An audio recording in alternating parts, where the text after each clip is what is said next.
Bearcat Bounce Podcast. Back at it again.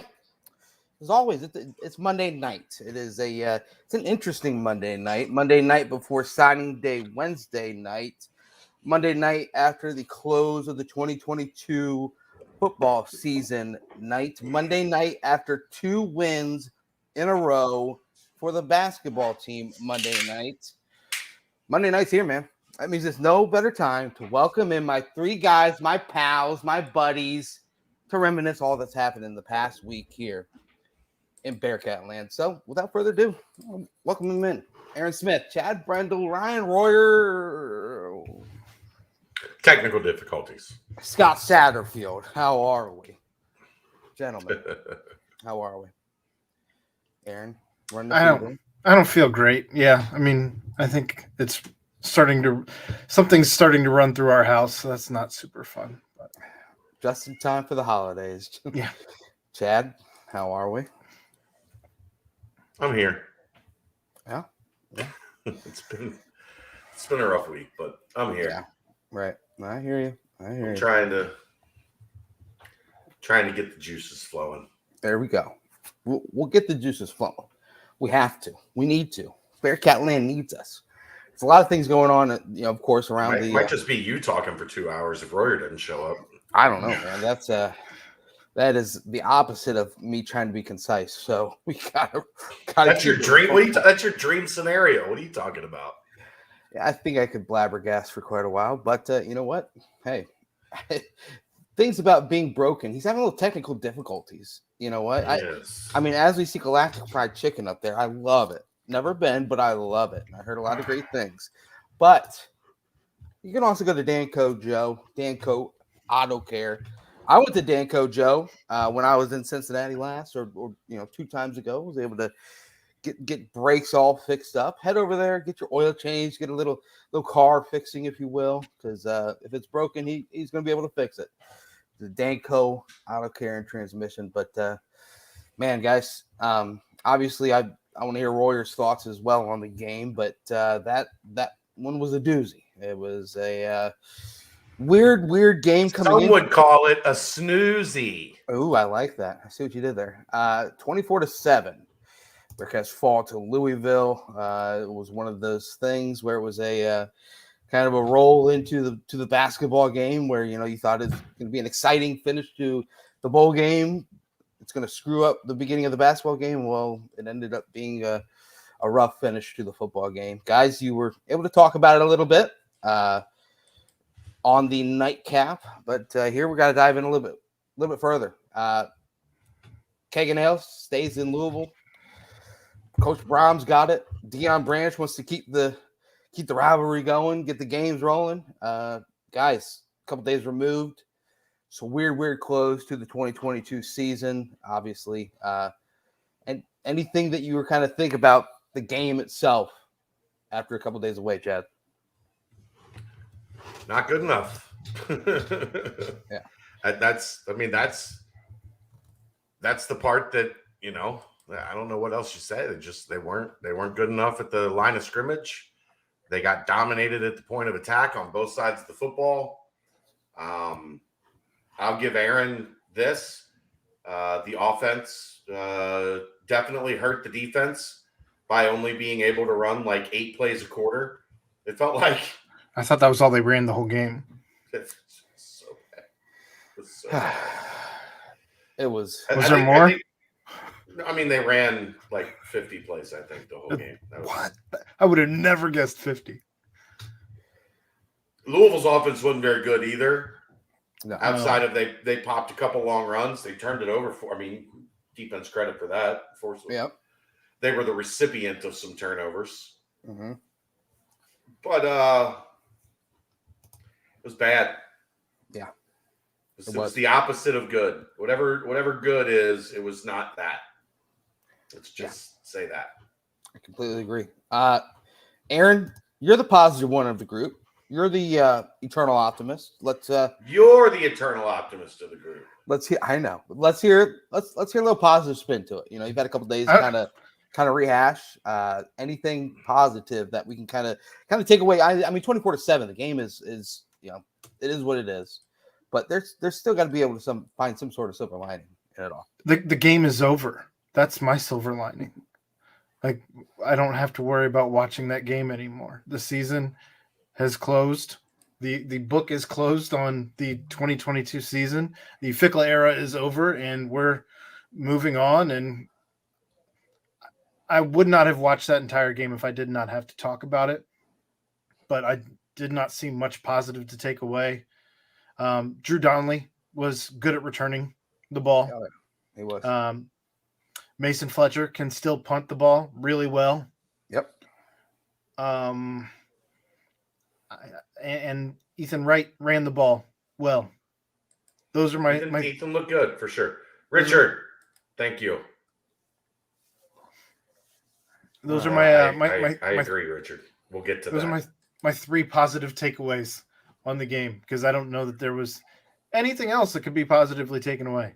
I mean, your boy Blue as well, the leading receiver, and then of course it was interesting seeing the players go to Twitter and apologize to the fan base and say that they could have done better. It's just, I mean, I'm sure it feels terrible, right? Like, they know they played like crap. Like that's not a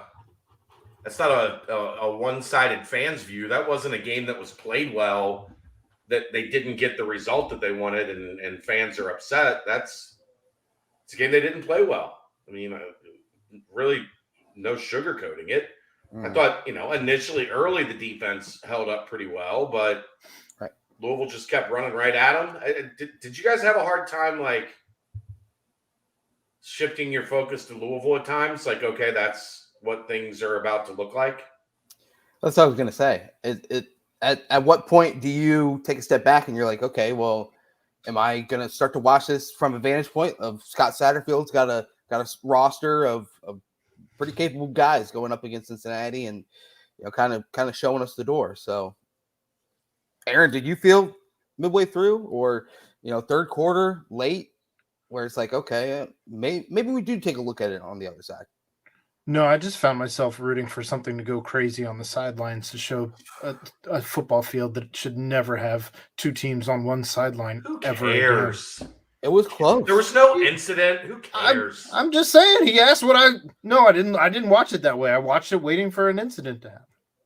I hated watching that. I hate watching that game. Yeah.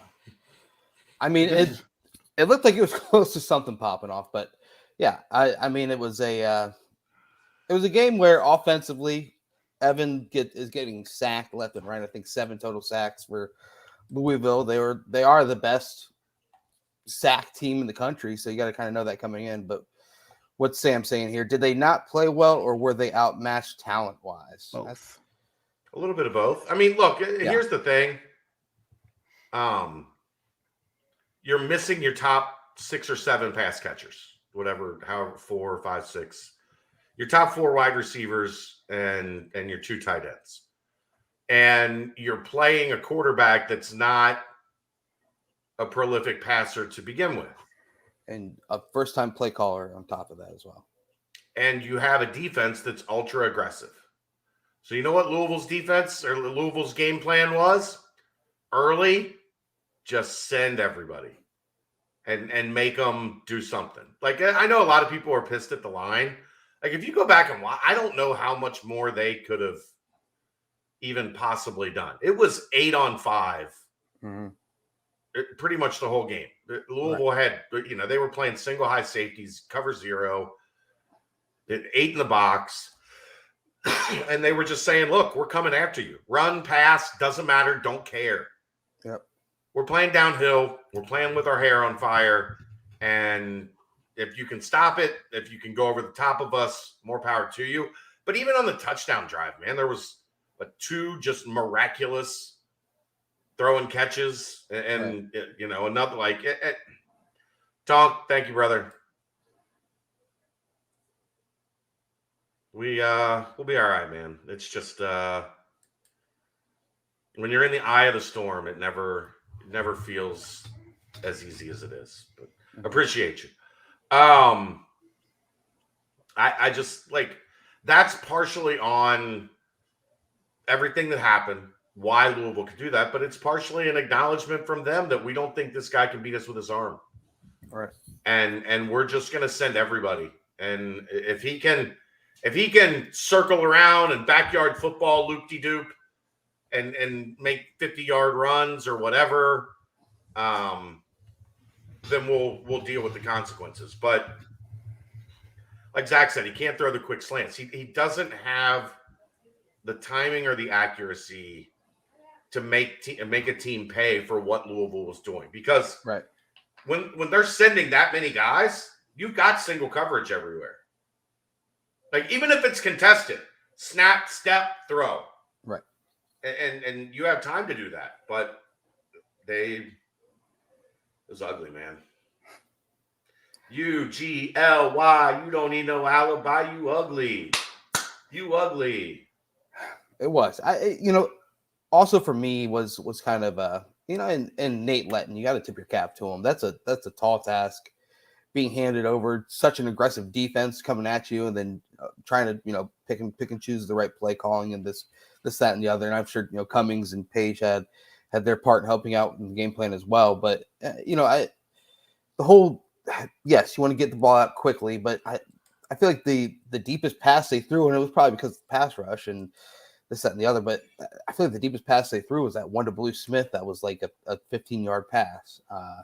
Never once tried to just heave one long and let Drew Donnelly or someone try and run underneath it or anything like that. But it's tough. That was a tough game because Louisville had all their good players defensively, just like Cincinnati did for the most part. Mm-hmm.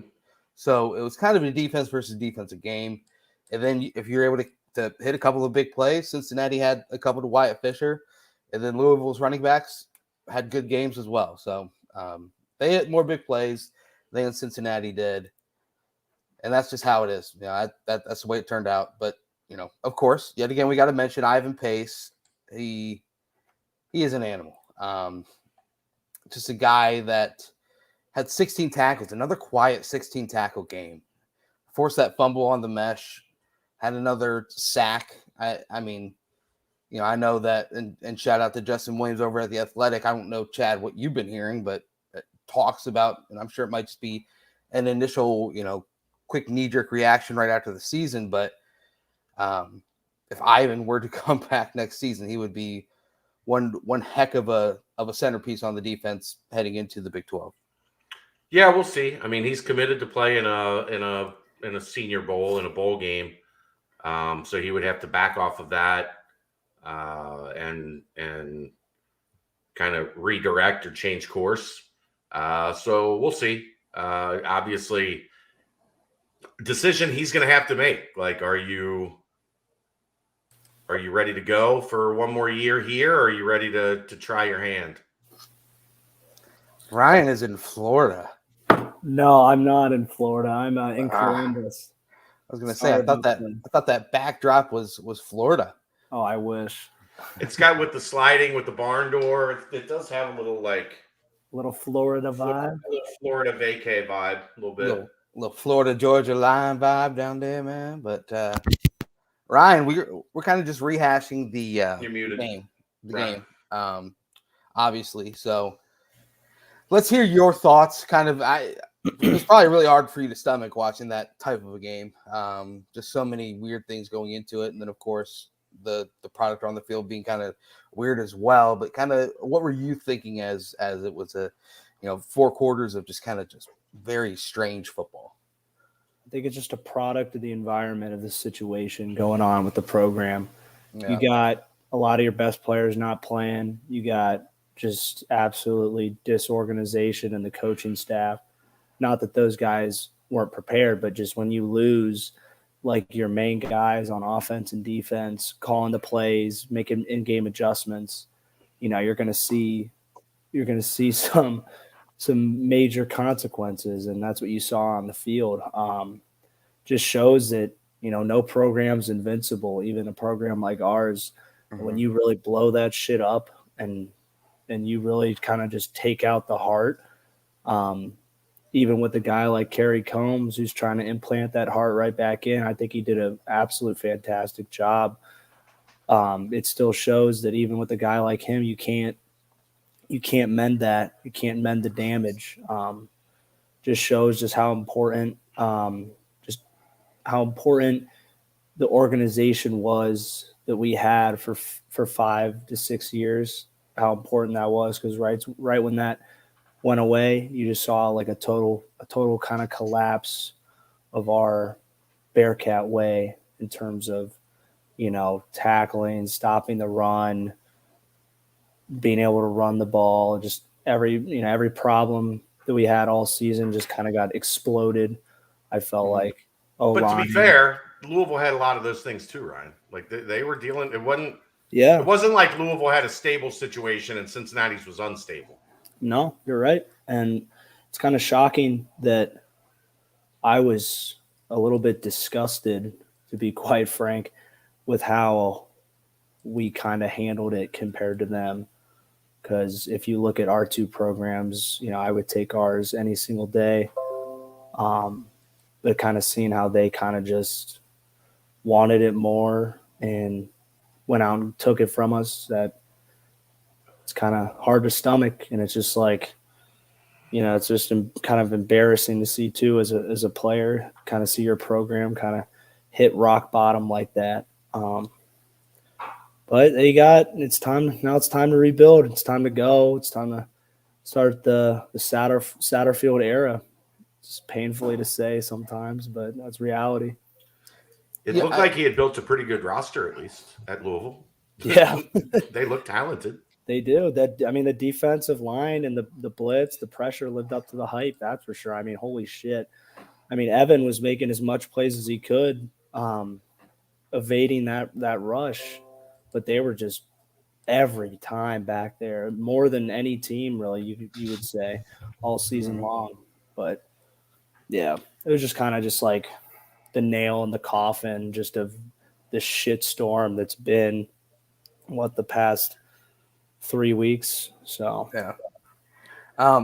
So a lot of the runs, I want to kind of get like a tactical little bit of a breakdown of what you were seeing. A lot of their big runs came on like a 3rd and 7. I think they had it was 3rd and 14, the one that they broke right before halftime.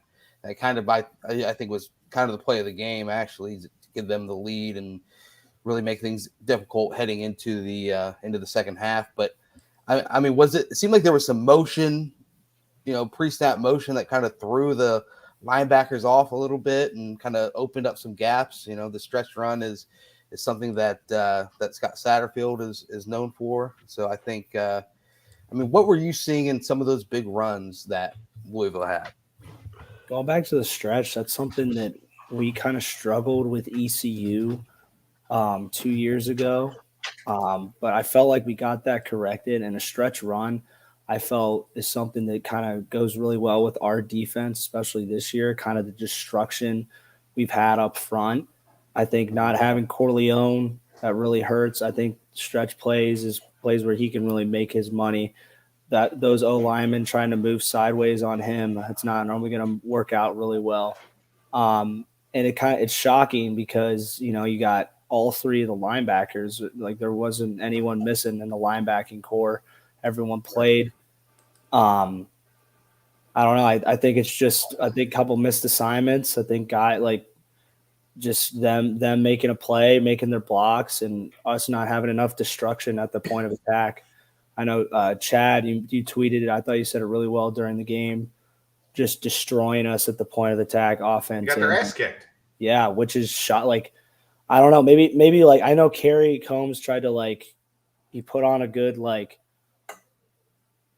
message. Let's be we're I don't know. Maybe he wanted it more than the guys did. Because you thought you felt like there's energy. Watching the play. Watching the videos leading up to the game, the guys I was talking to, they were ready to go. And I don't know, maybe when the ball hit the foot, I don't know, maybe the guys just didn't feel right. And I don't know exactly what it is. I haven't gotten my personnel breakdown. I normally get post game. I haven't got my call yet. I missed it this weekend. I was trying to get in touch with some of the guys. I couldn't get a hold of them, but I don't know. It just seemed like playing like with a broken heart out there, just offense and defense. I'm Those interested in big, your thought on this. big runs just don't normally happen. We've had problems with like third and extra long in the past, but it's always been on passing plays, just like finding the holes in the zone or just like missing the ball on like a jump ball, but never like 15, 20 like explosive run plays. Right. Like that's, I don't know.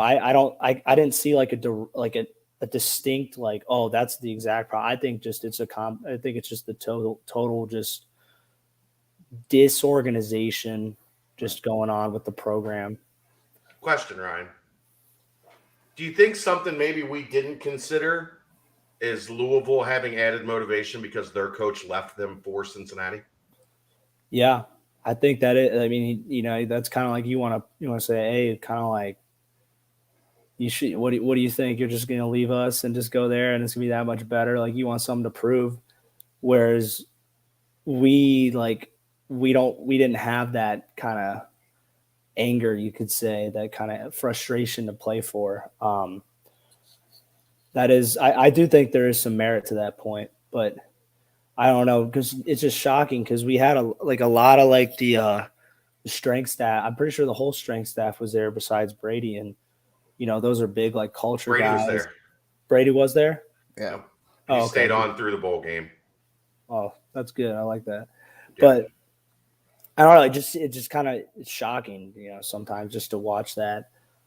Yeah, just kind of like I think maybe just a lot of things kind of caught up to the guys, and maybe it was hard to play through all that shit, and it's hard to coach through that shit too. I know I kind of alluded to it earlier, but we have guys that they've been assistants, but we're talking about like now they're the main play callers, the main in-game adjustment guys, when normally they're supplemental.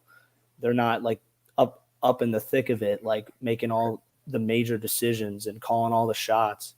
So that, I mean, we got to remember like it's guys going out there playing ball, but it just shows how important like a good coaching staff is.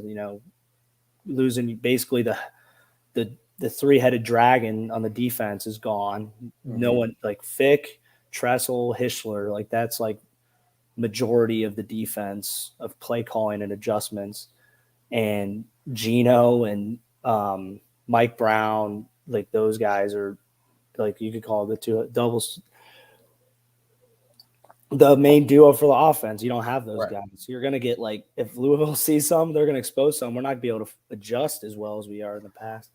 Well, and another thing is like on all that pressure that they were bringing, we mentioned the pass catchers that weren't available, obviously, but also Josh Wiley and Lenny T, they're pretty good blockers as well. And I'm sure they probably would have been able to stay in and help out on some of the pass rush, or even, provide a big chip or something. But it just seemed like, man, that was every single play was just balls to the wall, go as hard as you can, and trying to get to Evan. So it was a tough thing. I expected the offense to have. I was expecting the offense to have like a tough time. I didn't expect the defense to have as tough of a time as they did, because I think there's a lot of leaders on that defense and guys who know the scheme. They know how to adjust in game. I was expecting they weren't going to be tip-top shape. It's just hard when your offense can't get a first down, man. I know. It just Evan. I mean, I liked what Evan did with his feet, but just shows like why he wasn't the guy to begin with when it comes to just passing game. Is just completely handicapped on top of not having his best route runners and catchers. And it was like I feel bad for him, because it's like going up against like one of the best rushing D lines in the country when our O line has had problems with that all year long. Right. We never had a run game really all year. So it's basically like, all right, buddy, we're feeding you to the dogs. You don't have it. You're Tyler Scott. You don't have Wiley, Lenny. You don't have Trey. You don't have basically your best players on offense. Like go get hit basically every time you drop back. So I know that's a hard job by him, and mixing that with his slow release time, like that's just asking for problems, and that's exactly what we got. So it was tough to watch. Aaron, what were your thoughts on when third quarter starts up and another good kick return by Drew Donnelly, puts them in pretty solid field position to begin with, and then Brady Lichtenberg trots out for the Bearcats at quarterback, and 3 plays later, it's a fumble, and kind of do we think that was kind of a try to give a different look, or nothing was working? You try to find a spark somewhere, right? I get why they did it.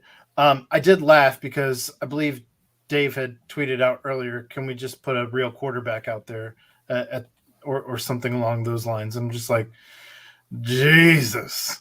But but all in all, I mean, I think it was just trying to get a spark going. I don't think it was a bad move. I don't think it was a good move. I think it was just a move. You're just trying to find something, anything at that point. And unfortunately, it didn't go well at all. Quite the opposite, actually. Well, I mean, it's the same thing as Ryan was just mentioning. It, you're without all your pass catchers. You're facing a crazy pass rush, and the first meaningful snaps that Brady gets is when you are put in that situation. I don't know. It was a hard time because Brady had some really good practices leading up, in fall camp and in spring ball as well. So it was interesting at that time where I felt like, you go out in the third quarter, you score a touchdown there, you're back within 7, and the rest of the game is kind of, up in the air. But I think that was just an interesting time to kind of roll the dice when you get a good kickoff return by Drew Donnelly. So I don't know. Ryan, Bryce Burton, did you holler at him about his kickoffs? I was solid boots. I was going nuts for the opening kickoff, and of course, I was going nuts for the Wyatt Fisher touchdown. I don't know if you guys talked about that, but it was funny because I was in the bathroom. President of the Wyatt Fisher fan club, have been since circa 2018. Yeah, Wyatt's a dog, man. I think he kind of got hosed throughout the years and getting what he deserved sometimes, but it just comes to show that it can pay off, and it will if you put in your time. It just gave me when I saw him throw his arms up, he kind of looked like he just lost control. I was like, I don't know what to do with my arms, little Ricky Bobby. It just reminded me of myself, like when I blocked the punt like that. You just that moment where everything you worked for led up to that one time, and then it happens, and you're just like, holy shit, you don't even know what to do. You kind of you just go crazy, man. I'm so happy for him. I missed it though. I was in the bathroom, and I was with some of my friends watching the game, and they all know Wyatt. My friends are friends with a bunch of the guys on the team, and I just hear Wyatt Fisher touchdown. I rushed in there as fast as I can. I'm we're all just going nuts. Couldn't believe it, but man, and we were proud of Bert doing the job, getting the ball in the end zone. So he was calling me because I know he's trying to say, hey, do you see those kickoffs? He loves always calling me to just chop it about the game and how he does. So I got to get a hold of him, get some scoop from him. God damn. Well, the second half was weird. We don't have to dive in too much for it. I mean, whenever you're 0 for 6, 0 completions in the second half, 2 sacks, and even when they got that fumble deep in their own territory, and they went 3 straight runs, I know it's kind of desperation time, but I want to see them kind of just take a shot, try and get something going. But I don't know. Either way you slice it, it was a tough game, hard for everyone coming into it. 24-7. Caganeo stays with Louisville, but that does bring an end to the season.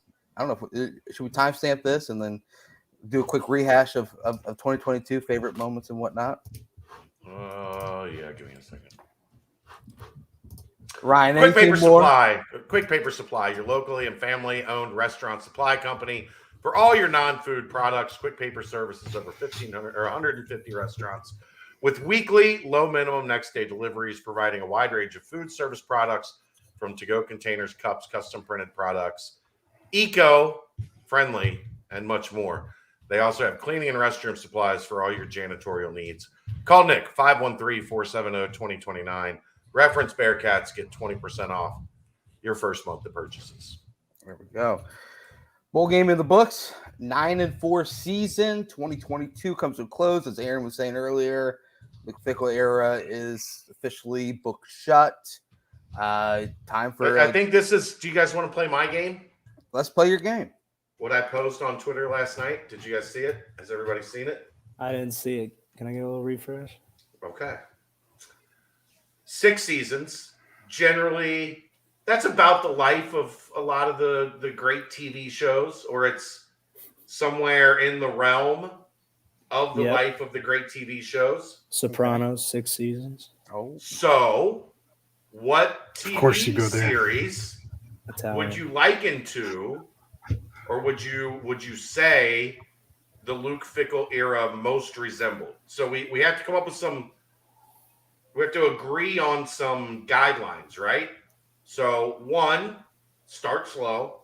Has to be a first season that kind of built. That's why I rule out Sopranos, Ryan. I Because know. the first season of The Sopranos came in hot. Yep. Hot. I know. Gangster shit. I Killing know. people. Like, the first season of The Sopranos was hot.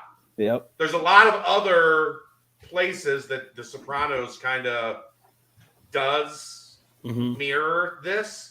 But I think that first season kind of rules The Sopranos out because like example would be the one that's been thrown at me the most is Thrones. Yeah, Yeah. I was gonna say I haven't That's seen the it, answer. but I hear like the overview of like how it progresses, and that was gonna be my guess. The first season was a lot of character development, right? Yeah. Kobe Bryant, Derek Forrest, Mike Desmond Warren. Ritter, Mike Warren, Desmond Ritter, and all the stories of how he was becoming a leader, even though he was in his redshirt year. Like, he had that personality that people were drawn to him. Mhm. So, slow burn first season, picks up steam in season 2. Seasons 4 and 5 were the GOATs, right? Season 6 always had a weird vibe to it. Yep. Why? Maybe potentially because the faces were different, the names were different. There were a lot of new characters in season 6. So that makes it a little tough because, there's not many shows that are going to. I've got one. And the one I've got, I think Ryan's going to be mad at me for this comparison. You think I am gonna be mad? I think you're going to be mad at me for this comparison. Well, not the comparison, but what I say as to why I'm about to say what I'm about to say. Let's hear it. But and then kind of a fall off a cliff ending that left nobody happy. Which there's very few shows that have left anybody. Great shows that have had that series finale where everybody was like, "That was awesome." Usually, it's like, Yeah. why? Because much like having a 6-year career like Luke Fickle did, or pretty much ending is hard. There's no easy way to end. Mm-hmm. And most shows have a bad, not necessarily all shows have a bad finale, but most shows have a finale that leave their fans like, what the hell was that? Here's one that's interesting. Can I guess it? Sure. Lost. No. I'll let you make the case for Lost. I did not watch Lost, but Lost, a lot of people have brought up Lost. The Office. Ooh, I was wondering if you're gonna go with that. That's a show I've seen. But there's only one way The Office works, Ryan. Steve Carell. Yep. But what happened in The Office in the last 2 seasons? He came back. He left. He left. So that means that somebody other than Luke Fickle has to be the star of this show if we're comparing The Office to the Luke Fickle era in Cincinnati. Didn't he come back at the end? At the very end, yes, but he left for almost 2 seasons. I'm just saying, he came back. Did he just come back for one episode, right? Yeah, the last episode, right? Yeah. Yeah, I'm pretty sure. That means Dez is Michael Scott and not Luke Fickle. And this is where you're going to get mad at me. What if I said the record 14-13? What would that mean to you, Ryan? Not 14 good. wins, 13 losses. Terrible. What do you think that represents? Without Dez? Luke Fickell's record at Cincinnati sans Desmond Ridder. If you add the Memphis game in 2019, 14-13. So maybe Dez is Michael Scott. Is he going to come back for one episode? He came back. He came back this year, right?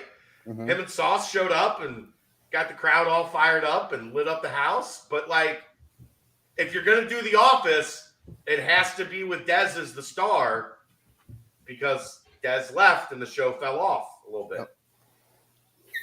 It's true.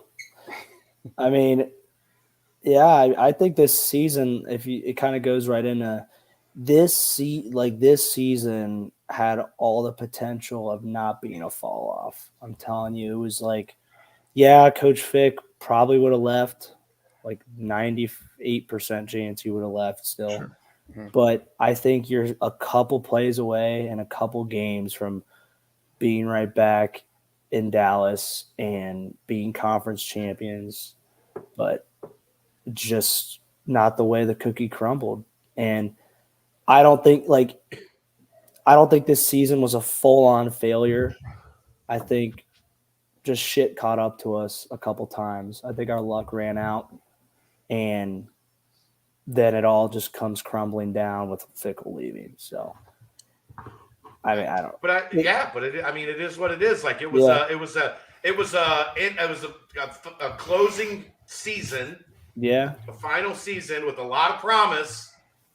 That's where Thrones, I think. That's why it's Game of Thrones. I mean, that's the correct answer because it was kind of a like the build up. The first couple of seasons, you're kind of like, okay, so these were based off books.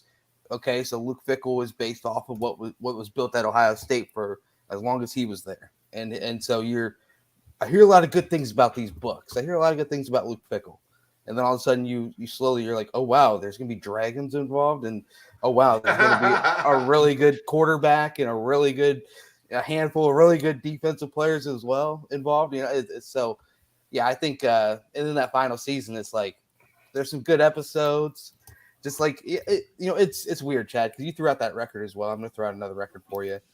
So they finished 9-4 this year. Mm-hmm. The combined record of all the wins, all the teams that they beat, the combined record is 37-61 out of those teams. And there were a lot of close games. And only two of those teams had a winning record at the end of the year, SMU and ECU. So it's just how and I'm on Reuter's side because one defensive stop, they beat Tulane. And they all of a sudden, one defensive stop, they beat UCF. And all of a sudden, there we are, back at the Cotton Bowl. We're talking about revving up to play, whoever there. Instead, now here we are talking about this. But yeah, I think the answer is definitely Game of Thrones. Lost as well because the ending was they kind of threw everything together, and they were like, all right, it's just gonna be this, and then boom, everyone died. I guess, but it's a little slightly different because we knew this year wasn't going to be like last year. We knew we weren't like all right, playoff, we can make a run. It was let's see if we can still make a run at the conference. But we knew we didn't have the same quality. Whereas Thrones was we had that expectation that this final season could be amazing, perfect. That's what we want. Mm-hmm. But no, it does line up. Should the series have ended last year? That's what happened, right? It went 1 year too long. I mean, if you write the perfect movie, if we got Scorsese directing our little even when they lost in the Cotton Bowl to mighty Alabama, scene. Yeah. Right? That's right. You could have just made scene after Houston, just there's the 30 for 30, and then it just flashes across the screen, loses 27-6. Or that's the epilogue.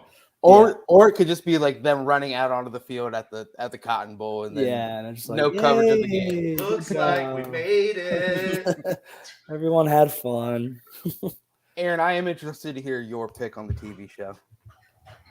I'm agreeing with all the cases being made for Game of Thrones. I think that's probably, I don't know how that didn't even cross my mind before it was brought up. So, Well, because no, even like Evan Prater was supposed to be, the number one recruit in program history and just carry the torch that Dez had this entire time. And then all of a sudden, Ben transfers back in, and you're kind of like, okay, interesting. This is a and you look at all the plans. You look in the last season of Thrones when everyone's died off and everybody here got injured and everything. I mean, I feel like the comparisons are just way too easy to draw to Game of Thrones and how everything went up in flames.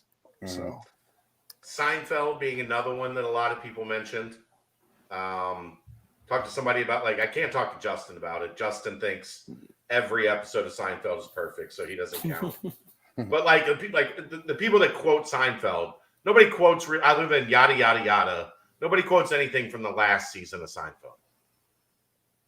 And then that last episode when they're in the jail, whatever, it was anticlimactic.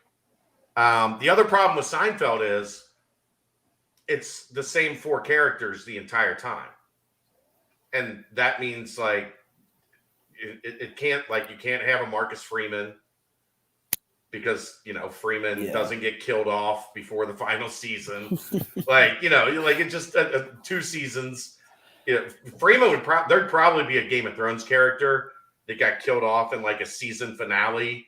Yeah, he betrays the kingdom. Seasons. Yeah. And then you go and just chop his head off. That's the Notre Dame game in the penultimate season, right? And then you're slicing off Chad Bowden's head as you kill Freeman. Right. You have to kill Chad to get to Marcus. And the little henchman, you just stab him right in the gut. Lorenz Metz is Hodor, And yeah, of course. So who's the Night King? It's got to be Wisconsin's AD, right? He looks like a Night King. He just looks like a creepy guy. But the North wasn't shit really. Yeah. I don't know. Lost. Let's hear Lost. I've been interested to hear the case for Lost. It's kind of the same as Thrones, where you have so much mystery heading into it. You just abandoned on an island with so many weird things happening, and unknown. Who are the characters? What are they doing? Kind of exactly like Thrones, and then you start to ride on this roller coaster, and you get to know each character a little bit more. Each episode, they kind of have their own little stories. You get to know Sauce Gardner, you get to know a little bit more about him. You know Kobe Bryant, a little bit more about him. Desmond Ritter, Jerome Ford comes in, you find out a little bit more about him. And then things start to get a little weird, and you're like, okay, well, maybe that was Fickle talking to Michigan State and turning them down, and then mentioning just having his name mentioned around job after job, and then the final season, it seemed like they were like, oh shoot, how are we going to end this? And that kind of maybe was what this season was. It's Fickle trying to say, okay, how are we going to end this? And it's going to be after Lost, and then we're going to find out that everyone was dead from the beginning, or whatever it was. The weird twist that happened at the end. But yeah, I don't know. I'm rolling with Thrones in that scenario. There's no doubt. Ryan, who are you in Thrones? Who's Ryan Royer? I haven't watched it, so I don't know. I'll give him Jon Snow. I could see Jon Snow for Royer. I feel like that's too big of a character. That is a big character. You were Mr. fucking Bearcat, sir. Is he the guy who gives the coin to the girl with no face or no name or whatever I don't remember. I mean, he's the guy that kissed his sister or whatever she was. Jesus. And then killed her. I don't remember all that. Jon Snow. I don't know if I want to be that guy. Probably I love my sister. I don't want to kill her. Bran. Brand. Yeah, well, Brand. Who is Brand? That's going to be the guy that tells the stories for forever. Maybe that's Maybe Chad. that is Roy here. Well, yeah, maybe. Maybe. Jerome Ford is Tyron. Tyron notably transferred from a Lannister to a team Targaryen. Tyrion. Yeah.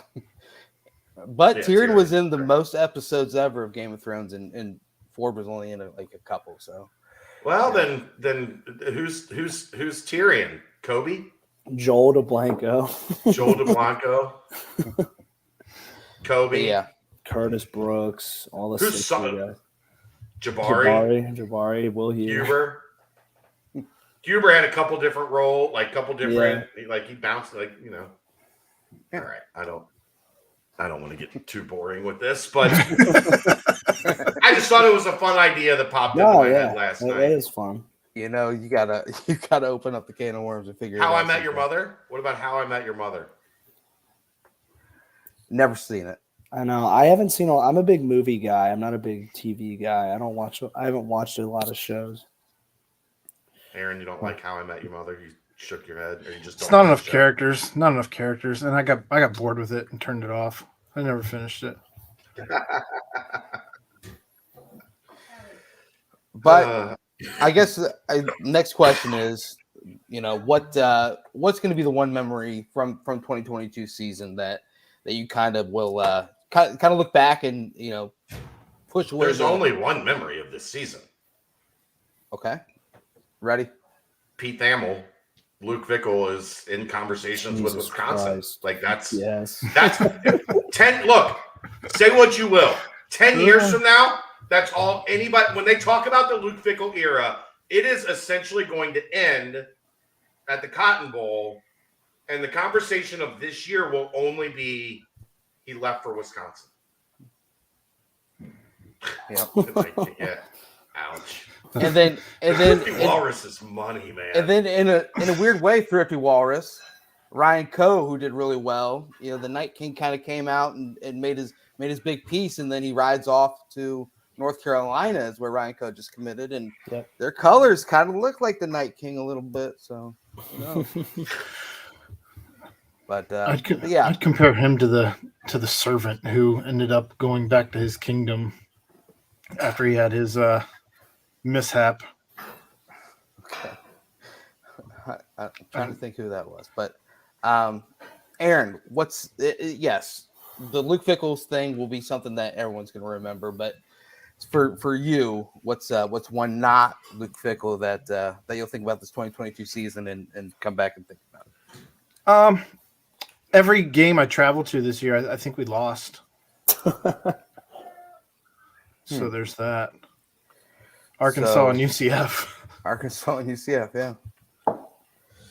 Sad There but is, true. I mean, if we're talking like on-field stuff, there is one other obvious answer as to what you'll remember from the season.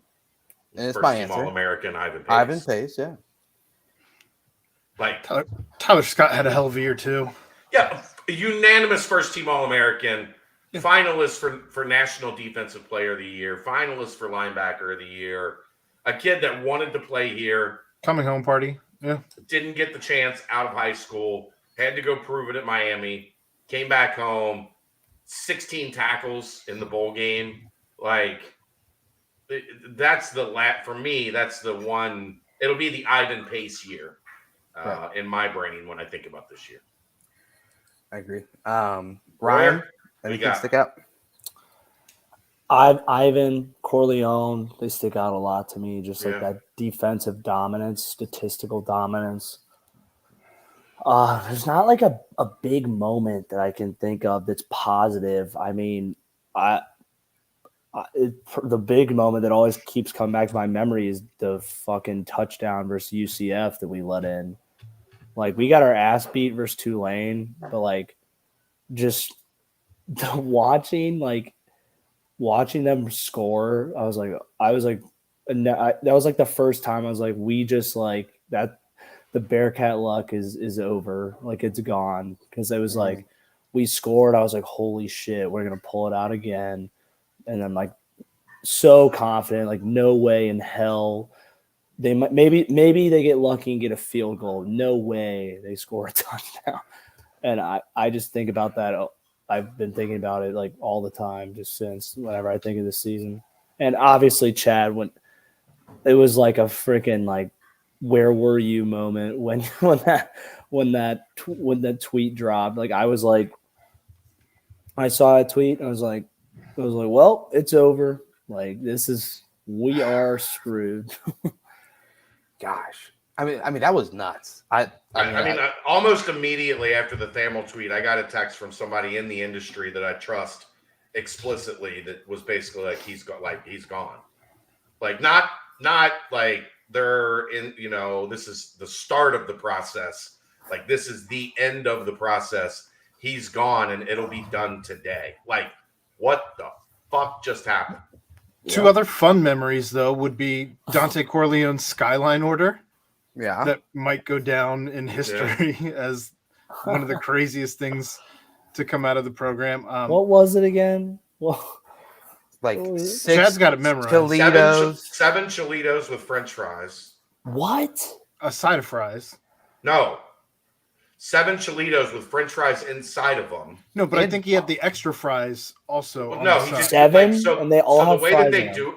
So the way that they do it when you do this, you get an order of fries, and then they just take some of those fries from your order, put them in the Cholitos, and you get the rest of the fries.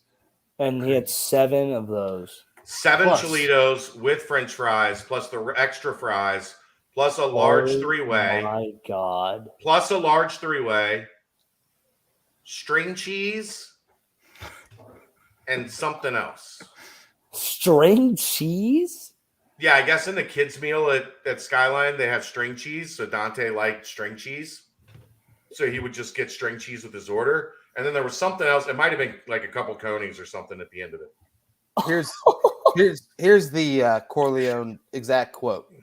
He says, back in the day, before, when I was 350 pounds, I was eating 7 Cholitos with French fries in them. Gotta have a string cheese, too. Then on the side, I would have a large 3-way with some chili cheese fries. Right after high school games. Who has ever gotten a large 3-way on the side of anything? Who has ever gotten that many fries in their life? Holy shit. That is the most fry consumption I've ever heard of. He's like a fry god. So I did a high school football show on Friday nights on 1530 earlier. And towards the end of the season, we had Tom Bolden on. Okay. And I asked Bolden about the Corleone order, if he was aware of the Corleone order. And he was like, aware of it? Don't you realize that almost every week I had to pay for it? So Tom was taking him to Gold Star and buying him that order after games. Skyline. Why? Why? Just to beat him up? Probably because he was a monster. Jesus. What was his like weight progression? Because he wasn't like, did he like? I don't remember, because I remember hearing about him when he was a junior. He was that big, like he was always that big. 350. Like over 300. He was The other good memory I wanted to bring up though was also the Dana Beers visit and commitment. Oh yeah, that was good. Shout out Beers, friend of the show, Dana Beers. Wow. They listed Dante in his high school profile as 6'2", 295. Liars. Neither of those things. 5'11", 350. I mean, the coolest thing about Dante, though, is that he is becoming a rock for this transition. Him and like Mason Fletcher, I see Justin Watley saying a lot of things. Seems like Chris Scott's kind of saying some things. And you need, Shaman is really hopping on. You need those guys to kind of make that transition happen. And no better person than the highest rated defensive player in the country, Dante Corleone. So it's funny you mentioned that. My friend today is like, wait, because he knows Corleone. Like they've like chopped it up a couple times. Like, you're telling me Dante Corleone's the best defensive player in the country? Highest rated. Yeah. It's crazy because it's just so baffling. Just like came out of nowhere. Not only did he have he played way better than we thought we were gonna play. He played better than everyone in the country. That's like insane. He is dominant. I mean, it's the wild thing was going into camp, we thought Dominique Perry was going to be the backup to Briggs. And we got through about 3 days of camp, and it was like, what is happening? Because Corleone is just, and that was Jake was playing. Yeah. Like Corleone was just eating Jake alive at times. And it was like, am I really seeing this? Yeah. I said it earlier in the year. I was like, I wish I could just put the pads on and just like line up in front of him just to get the experience of the ass beating, just to know what it feels like. Just try one pass pro. Yeah, just try to survive. Like moving a refrigerator. Like going to the ring with Tyson. That's what Renfro said was that. Yeah. Because I remember at that afterwards at Camp Higher Ground, he said, imagine trying to move a refrigerator. That's what it's like going up against Corleone. That's hilarious. And the refrigerator's not on wheels either. It's bolted to the ground. It is bolted. But yeah, couple really good moments. I think also that offensively, it was kind of the year of the splash play. Aaron loves that word splash. So it seemed like the number one indicator of that was the ECU game, where literally they did nothing outside of 3 splash plays, and the kickoff return, the long Tyler Scott touchdown, the long Trey Tucker touchdown. So it seemed like a lot of the season was built on just a couple of really big hit plays, and it made it happen. So I'm excited for the future, though, and let's talk about the future. If we want to go ahead and stamp this little time stamp, this is the 2022 a year in rewind. Quick Paper Supply provides mostly disposable restaurant supplies, so products like to-go containers, cups, pizza boxes, to-go bags, can liners,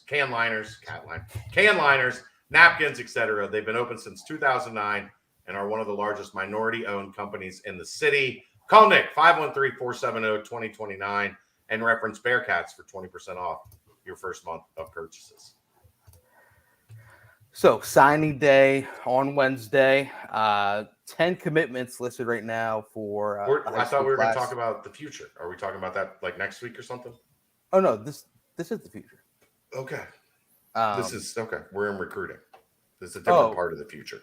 Well, I'm just kind of mentioning like new pieces mixing with old ones. Yeah, I was going to mention. Okay. The commitment today from Trevor Radosevic. I think I'm saying that right. Interior offensive lineman. I imagine he's going to come in and play center. That'd be my guess. Yeah. Has a lot of experience there. Kind of experience all over the line, but it's good bringing him in. Obviously, Luke Kandra is another name from Elder, transfer from Louisville. But hey, it's going to be interesting to see what's built, because the future is here. It's the Big 12. It's right in line. I guess we'll go around the circle. What's the most important thing you think within the next month? Is it making a killer splash in a hiring? One of the final coaching spots. Is it making some big splashes in the transfer portal? Is it retaining some of the players that are currently on the team, maybe thinking about hopping in the portal or staying or going? What would you say is a singular thing, Ryan? We'll start with you. We'll work it around. I think you got to retain a big core of the guys, because those guys are what's going to keep this as put together as it possibly can be. You gotta like maintain culture and stability as much as possible, and whoever you can bring in, because you could bring in some good transfers, but if you have a shit show going on and you don't have a good stable culture still in place from guys who've been a part of the program, like, doesn't matter how good those guys are, they're not going to be able to maximize their potential, and we won't be able to maximize our potential as a team. So I think it's keeping the core involved in decisions and keeping everyone on the same page and maintaining the culture.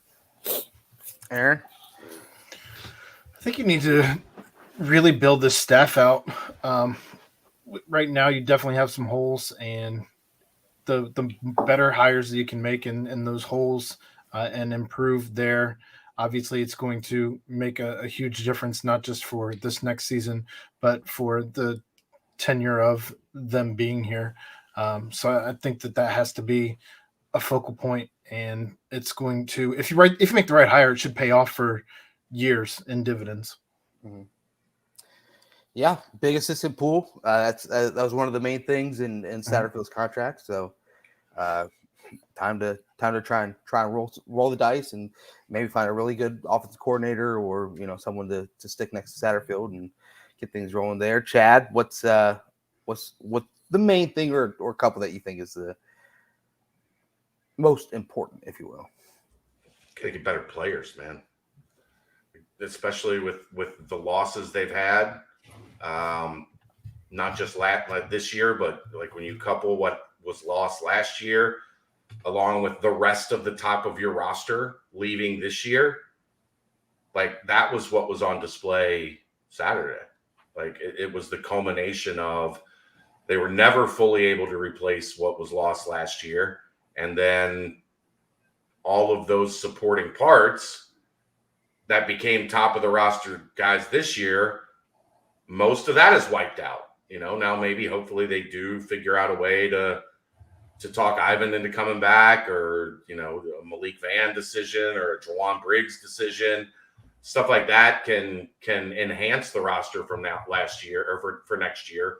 But they're gonna have to get into this portal, roll up their sleeves, and make some shit happen, because you're going into a Big 12 that, ready or not, right now, I think it's hard to say this isn't one of the bottom 3 rosters in that conference right now because of everything that's happened. It wasn't supposed to be like that, but we're going to have to be honest with ourselves. Right now, that's what we're looking at. They just played a middle-of-the-road ACC team that got their ass kicked by Kentucky, and they got dominated. It sucks to say, it sucks to be having that conversation right now, but that's the conversation we need to have, because they're going to have to go and find a way to upgrade the talent fairly significantly as we go into the spring. And then again, when that portal window opens after spring practice, they're going to have to make honest assessments of what they've got and go out and improve the roster even more in the spring when that second transfer portal window hits. Yeah, it's not an easy task because everybody's looking to do that. Yeah, it shows how big of a hole there is for talent, like how much has really been lost. So there's a lot of room for it. You got to pick the right guys, because I mean, I think if we have Ben and we have our full team, you got Fickle, the same team we had during the year, I think we beat Louisville by 3 touchdowns. And I think we had the team we had last year and the year before, we beat them by 5. And that just shows how much of a drop-off there's been. And you're right, how urgent it is that you need to fill those holes now, because you don't want to dig yourself in a hole. Look what happened. Look what's happened with Rutgers, and look what's happened with Maryland. I mean, they kind of had, just you jump into a new conference and you lose. Like you're not going to get the good recruits. You're not going to have momentum. You're just going to get stuck. You're going to be in quicksand. So you gotta, like you said, the time is now, because if it's not now, then you're going to be in some big trouble for multiple years. No position should be safe. Yeah. Not at this point. Unless you got Nick Corleo. Nose tackle. Yeah. Maybe. Yeah.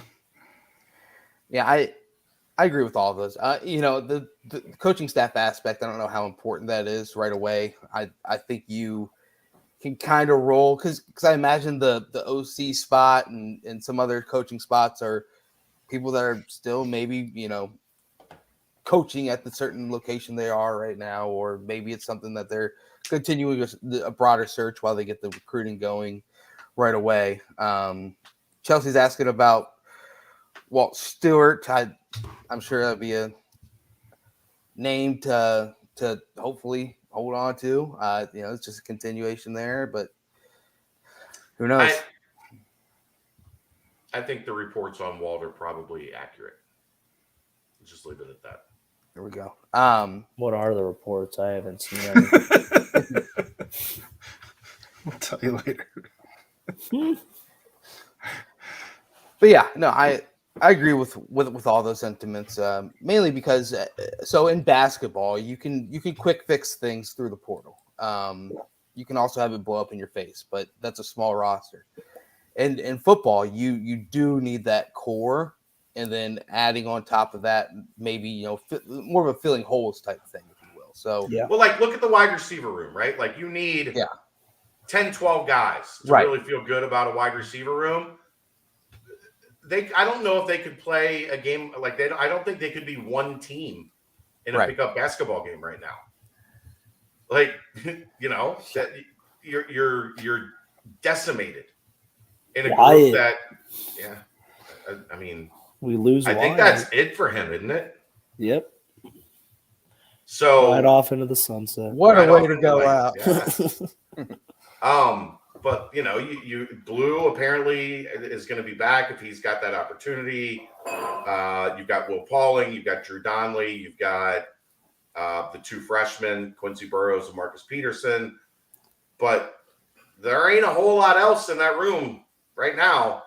And not a lot of balls caught in that room at all. They always talk about like in spring, it's tough because like your quarterback numbers are generally low in the spring. Who are you going to throw to? Who's going to throw it? Who's going to catch it? Yeah. Ben's not even going to be ready for spring. They're just running Wildcat in the spring. Yeah, they have Lichty and Evan. If Evan stays, we'll see where those decisions go. Yeah. Is Brady early enrolling? Do you know? Drogosh? Yes. Okay. Yeah. That's a smart move by him. Yeah. I mean, he might be QB1, QB2. Like, yeah. I mean, that's going to be big. We need to get a transfer quarterback. They had Emory Jones from the former Florida, former Arizona State quarterback was here over the weekend. I don't want a guy like that. He's going on his third team. That never look at JT Daniels. Yeah, but this is a guy that also dealt with like coaching changes have kind of followed him. It's just never a good sign to get a guy on his third tour.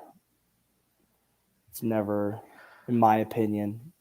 But he got beat out of Florida. Yeah. But he had a decent career. He didn't have a bad career. He wasn't bad. I just think Arizona State, like he made a bad choice in going to Arizona State. I mean, Arizona State was just a dumpster fire. Yeah. In the early part of the year, they were able to kind of rally the troops a little bit, but still, it's kind of what's Tate Martell up to these days? Talking about on your millions. fifth, yeah. Talk about on your fifth team. He's, sheesh. Ben transferred twice, and you like him, Ryan? Well, he came back. Two transfers. Guy on his third school. All right, you got me. I'll shut the hell up. I've seen a lot of people say nailed it. There we go. Seeing O-line as well. Yeah, and I think they're making a big effort for that already. Yeah, and that's the two additions in the portal so far, both O-linemen. And just try and build that, especially because if you bring a center in that can push Gerhard out to guard and just kind of the trickle effect that leads after that. You have a good baseline and you can just keep on adding and seeing what works best. And that the new offensive line coach, it seems like everyone loves him. And you saw in the Louisville game, they were doing a really good job in the trenches. So they've got something working there. I think you need a defensive end, pass rush specialist type as well. Yeah, I mean that's been for years. Outside of Majay, that's the only one they got in 6 years. Yeah. Yep. I mean, I don't think that's being overly critical. They literally landed one edge rusher in 6 years. Yeah. I mean, you saw how hard it was for anyone to do anything against Louisville, and if that's the defense that's coming in here with attack, then you're going to need some people that can attack. So, by the way, Garrison, I'm not hedging for Jones. I'm just go ahead, Aaron. I was just going to say, nobody was saying that we needed a linebacker before Ivan Pace came in, and he set the entire linebacking core on fire. Yeah, but I mean, you were losing Joel and Darian. Like there was a lot of everybody thought there was enough talent there, but it wasn't like that was like you were returning to first team all conference. Right. No, but I remember there were legitimate conversations thinking that like 4 of the best players on the defense were at linebacker even before Ivan got there. Well, we didn't have those conversations until Ivan was here. He came pretty quick. Like he was here pretty quick too, though. Yeah, but then they were like, man, I don't know if Jaheim might start over him. That was like the vibe. Like that was like the reports I began from the guys. I'm like, so I'm guessing Pace is the starter? Like, no, he rotates behind Jaheim. That didn't last long. Nope. I guess that's my only point, though, is just because you're strong at a position doesn't mean you bring should in the best players. Yeah, right. Yeah, I agree. Competition is good. Yeah, I completely agree as well. But I mean, speaking of Jaheim, he had a meteoric rise in that latter half of the season. Finished third in the team in tackles. Started to figure it out towards the end of the year for sure. Yep, you saw a little fire in him down the stretch as well. Gotta hope that I'm not speculating or anything, but just gotta hope that he's part of that group that you talk to and you say, hey, we need you to stay. We need you to be a part of this as we transition and keep it rolling. So Jaheim has NFL potential. So right. As long as he can figure out the mental side of the game, that's been his only Achilles heel, which doesn't cater very well to a new coaching staff coming in, a new defense. But we'll keep glass half full for the guy. Hopefully, he can transition well. We'll see. Jaden Davis, 2 interceptions in the U.S. Army All-American Bowl. Shout out to him. He's the recruit that flipped over, and seems like he's going to be able to kind of fill some depth there in the back and defensive backfield.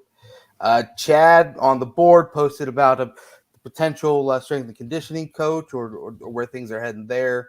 I don't know if you want me to say names or not, but nope, that stays on the board. That is on the board, and then as well as some other names to track in the portal as well, and also recruit. So hop on the board. Signing day Wednesday, of course. 10 committed so far. I should have taken the under on that over 14, but could have won. Tell you what. I mean, unless something crazy happens, signing day number 2.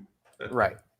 But it seems like like Trevor Carter said, I will be signing national letter of intent. Yeah, I think the only questions are Rohan Davey, and he seems solid, but he did apparently take a visit to NC State this weekend, and then Josh Gregory, who visited Wisconsin. But I from what I've heard, I feel pretty solid about Josh Gregory sticking with the Bearcats. Could be wrong there, but that's at least what I've heard. And Rob, welcome to the community, Rob. Miss Lay? Miss Lay? I don't know. He said his family owns some skylines, so could be great. There you go. So also, if you're looking to sponsor anything, Rob. Skyline time. Aaron's trying to get somebody to send Skyline to Athens to him. Yeah, open a Skyline in Athens. I will happily sit here and just hammer Toledos and cheese conies the entire podcast. I'll do Brent's also out of town, so those two, like I've got a Skyline, I can be at Skyline and back in like 12 minutes. So and the Skylines in Indianapolis, God bless you, Ryan. The Skylines in Indianapolis just aren't the same, man. This is. I tried to mute, but this is what he said about his family owning some Skylines, and he had never heard of the Toledos with fries combo. I don't know. That's a Dante special. Hey, when you're I don't know that any of us get what you want, man. I don't know that any of us had heard about that before. That's Danco. a Corleone Listen, special. Like, listen to me. Comes in the People- back. They bring the chair, the table, and they set it Yeah, down. yeah. They do the whole 9. Yeah, I'm Corleone. But yeah, apparently, like the way that they do it, if you order it, is they just give you an order of fries, and then they'll just take like 5-6 fries out of your order and put it in the Chilito, and do that for however many Chilitos you get. How many freaking carbs is that meal? Like 1,000? Dude, Whoa, way more than that. I think I could hammer 10 Cholitos in one sitting. I'm gonna be honest with you. With fries? No shot. No shot. I would like to continue Take eating the bet. Skyline. Take the bet. Like, But no. Thrifty Walrus says everyone has to eat the Corleone, the Godfather order, and then try to film an hour and a half show after. I'm Not out. allowed to get up out of the seat either. You have to sit none there. of us would finish it. We'd all puke. Chad, Rob, we estimated on this, Rob, at like $60. Is that too low? I think it's probably too low. Yeah, 100%. Because I'll get 2 Cholitos and a cheese coney, and it's like $13. So seven seven Cholitos and say order of 35 fries. bucks. 7 Order orders of fries, right? Well, no, I think one order of fries could probably do 5 or so. You might have to do 2 orders of fries. He gets the chili Bill cheese Walsh fries though Cholitos? too. Then He's a afterwards, maniac. chili cheese fries and a And a large three-way, three-way. Large and the three-way. string And cheese. the How about I string just pull up the menu right This- now? we Let's did get that. to talking. We did this, Ryan. Does We've done this. Does he bring his own string cheese with him? No. Like, So they have string cheese on the kids Such menu. a random thing. So they have string Okay. cheese on the kids menu, and I guess he just likes. All right. I mean, shout out Dante. Shout out Dante. But Let's timestamp it. yeah, let's go and timestamp it. Aaron trying to get a Skyline NIL deal here. But who Quick knows? Paper Supply, your local and family-owned restaurant supply company for all your non-food products.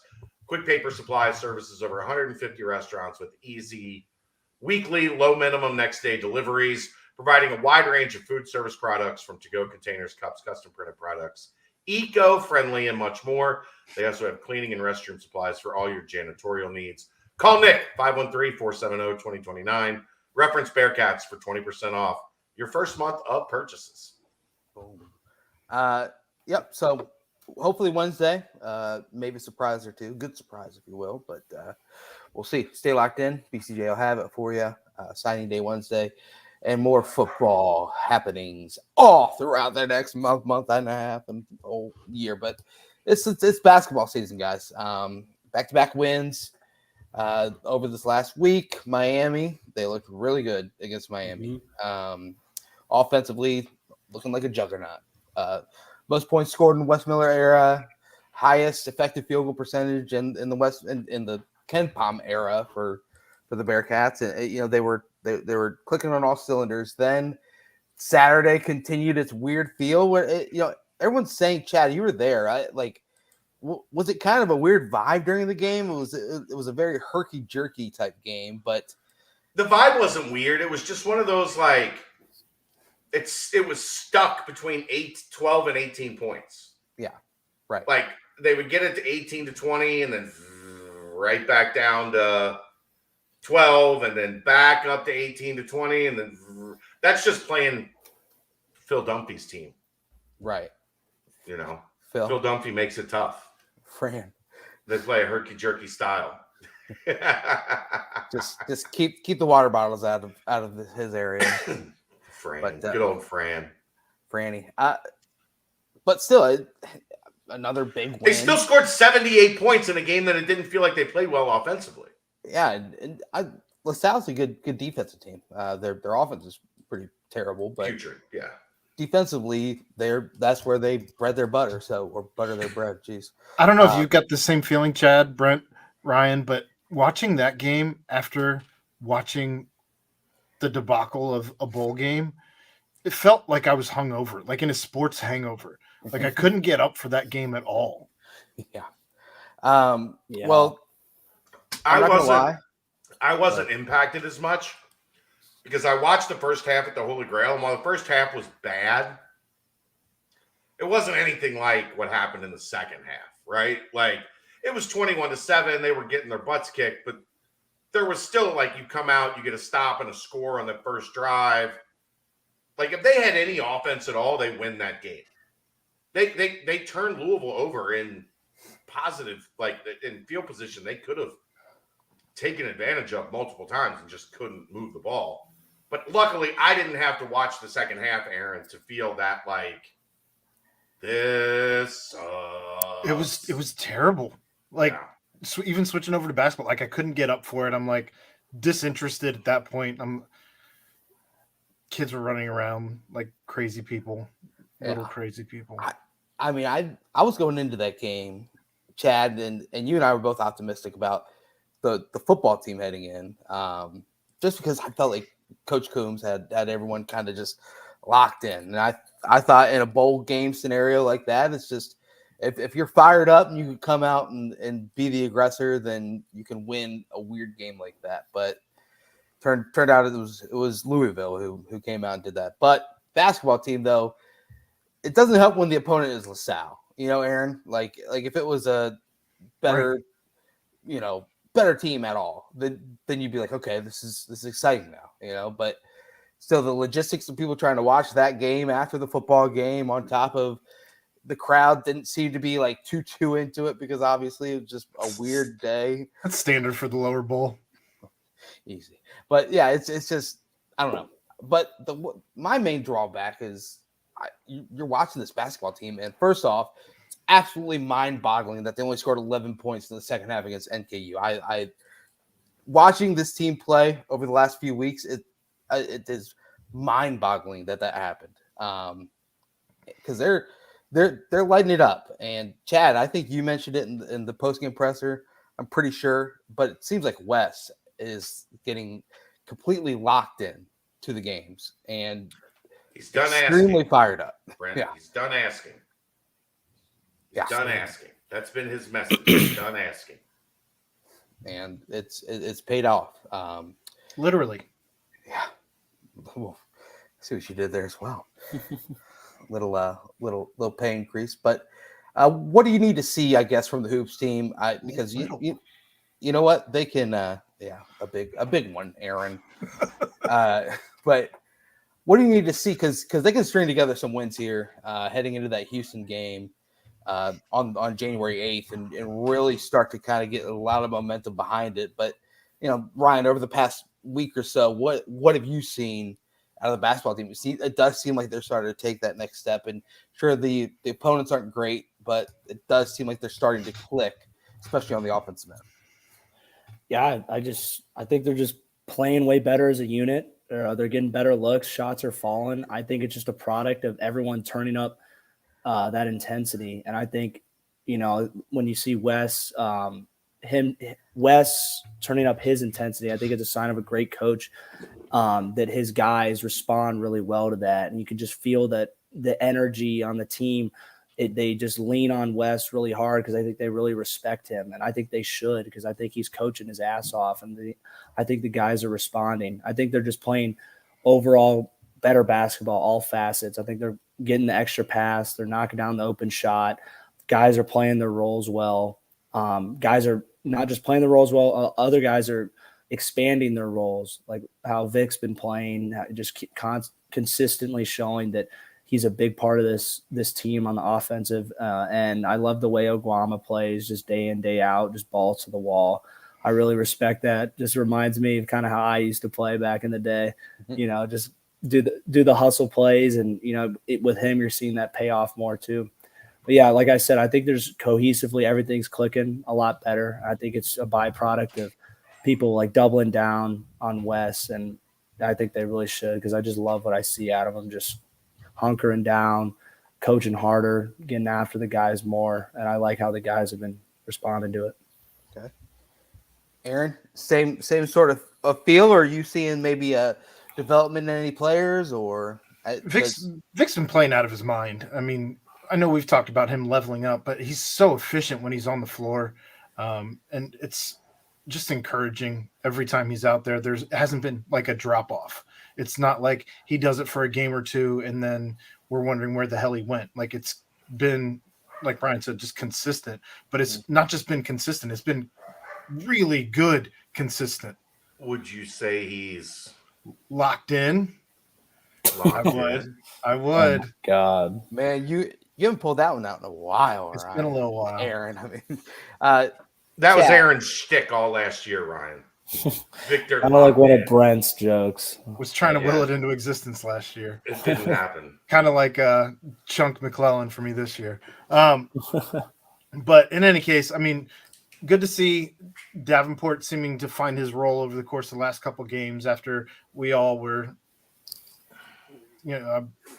pitchforks and, calling for him to be just benched. Like, I mean, everybody saw it. I'm not saying I wanted him to be benched, but just the general fan base. It seemed like that was some of the loudest voices in the room. But no, he seems to be finding his spot. It's DeJulius's team. I don't even think that's even out of consideration anymore. It's just that's it. Nolly is kind of sliding into that Robin role to his Batman, and I don't know. I mean, there's been some things of encouragement, especially that second half of Xavier.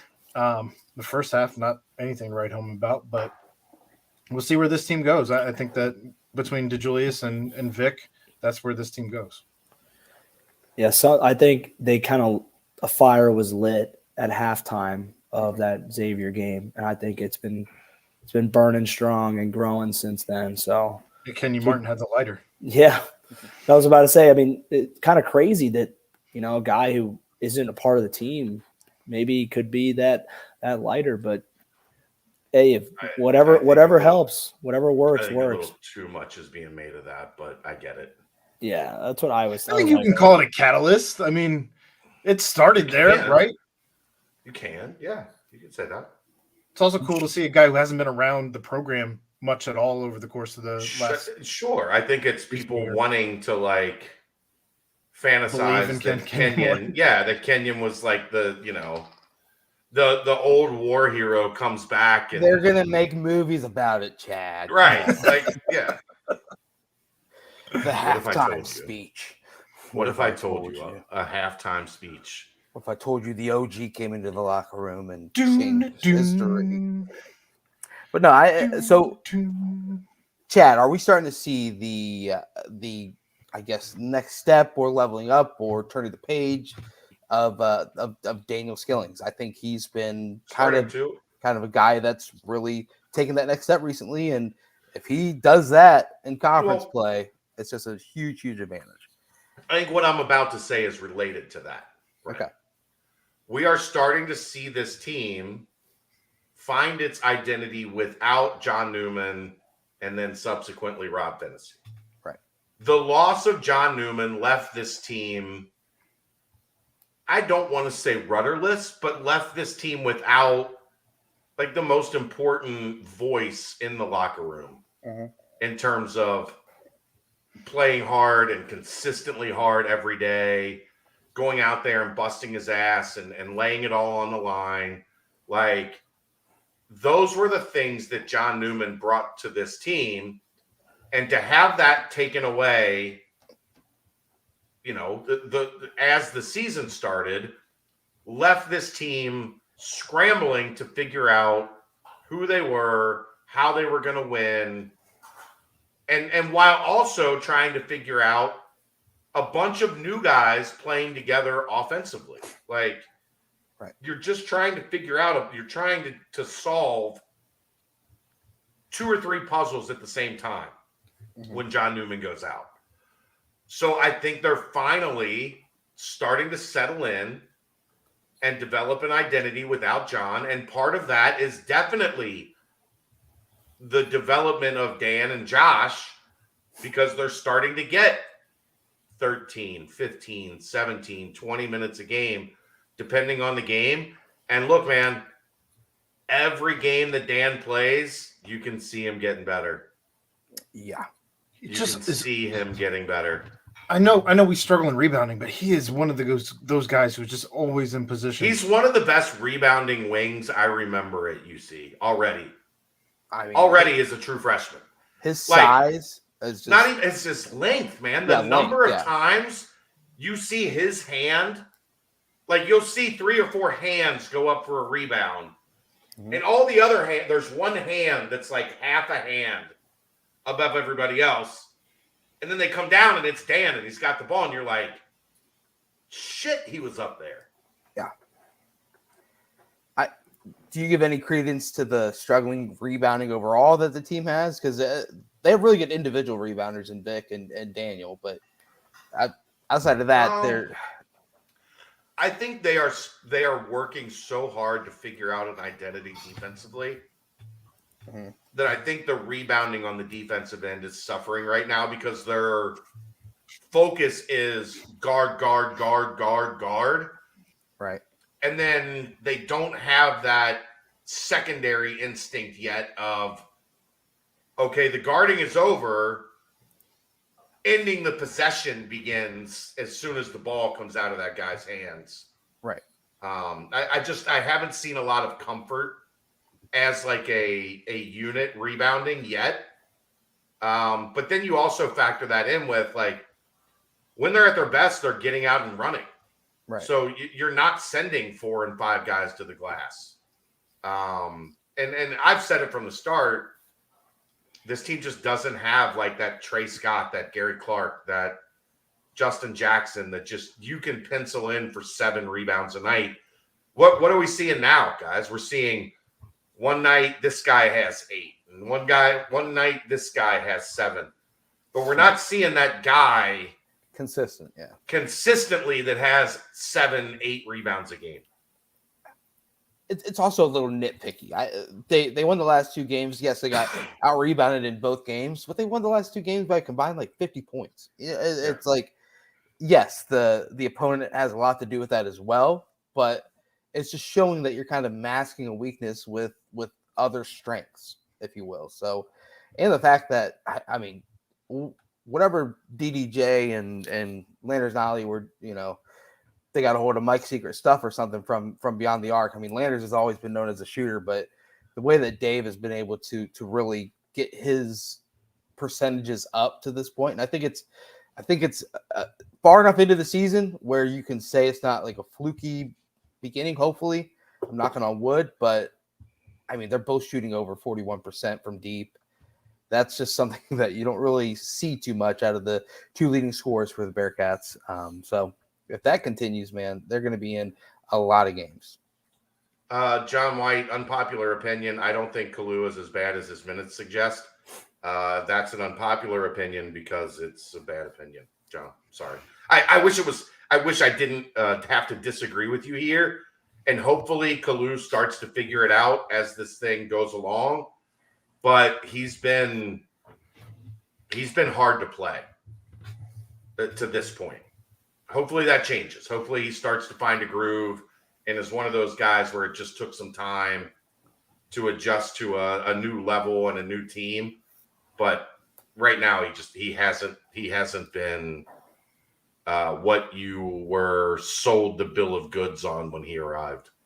And you know what? It goes back to what Ryan said. That is why the way Odio Guam has played over the last couple of weeks is just even more important. And I mean, I would, to be honest with you, Odie would show flashes, but you'd be like, oh gosh, but something happened because over the past couple of weeks, Odie looks really good, and he's blocking shots, he's constantly attacking the rim to dunk the ball, and it's awesome to see, and it's something I hope continues along because his confidence seems like it's pretty sky high right now, and him playing with Vic at the same time, I think that's a really good duo, especially if Vic can kind of continue to stay outside on defense and defend the other teams, I guess, for foul trouble.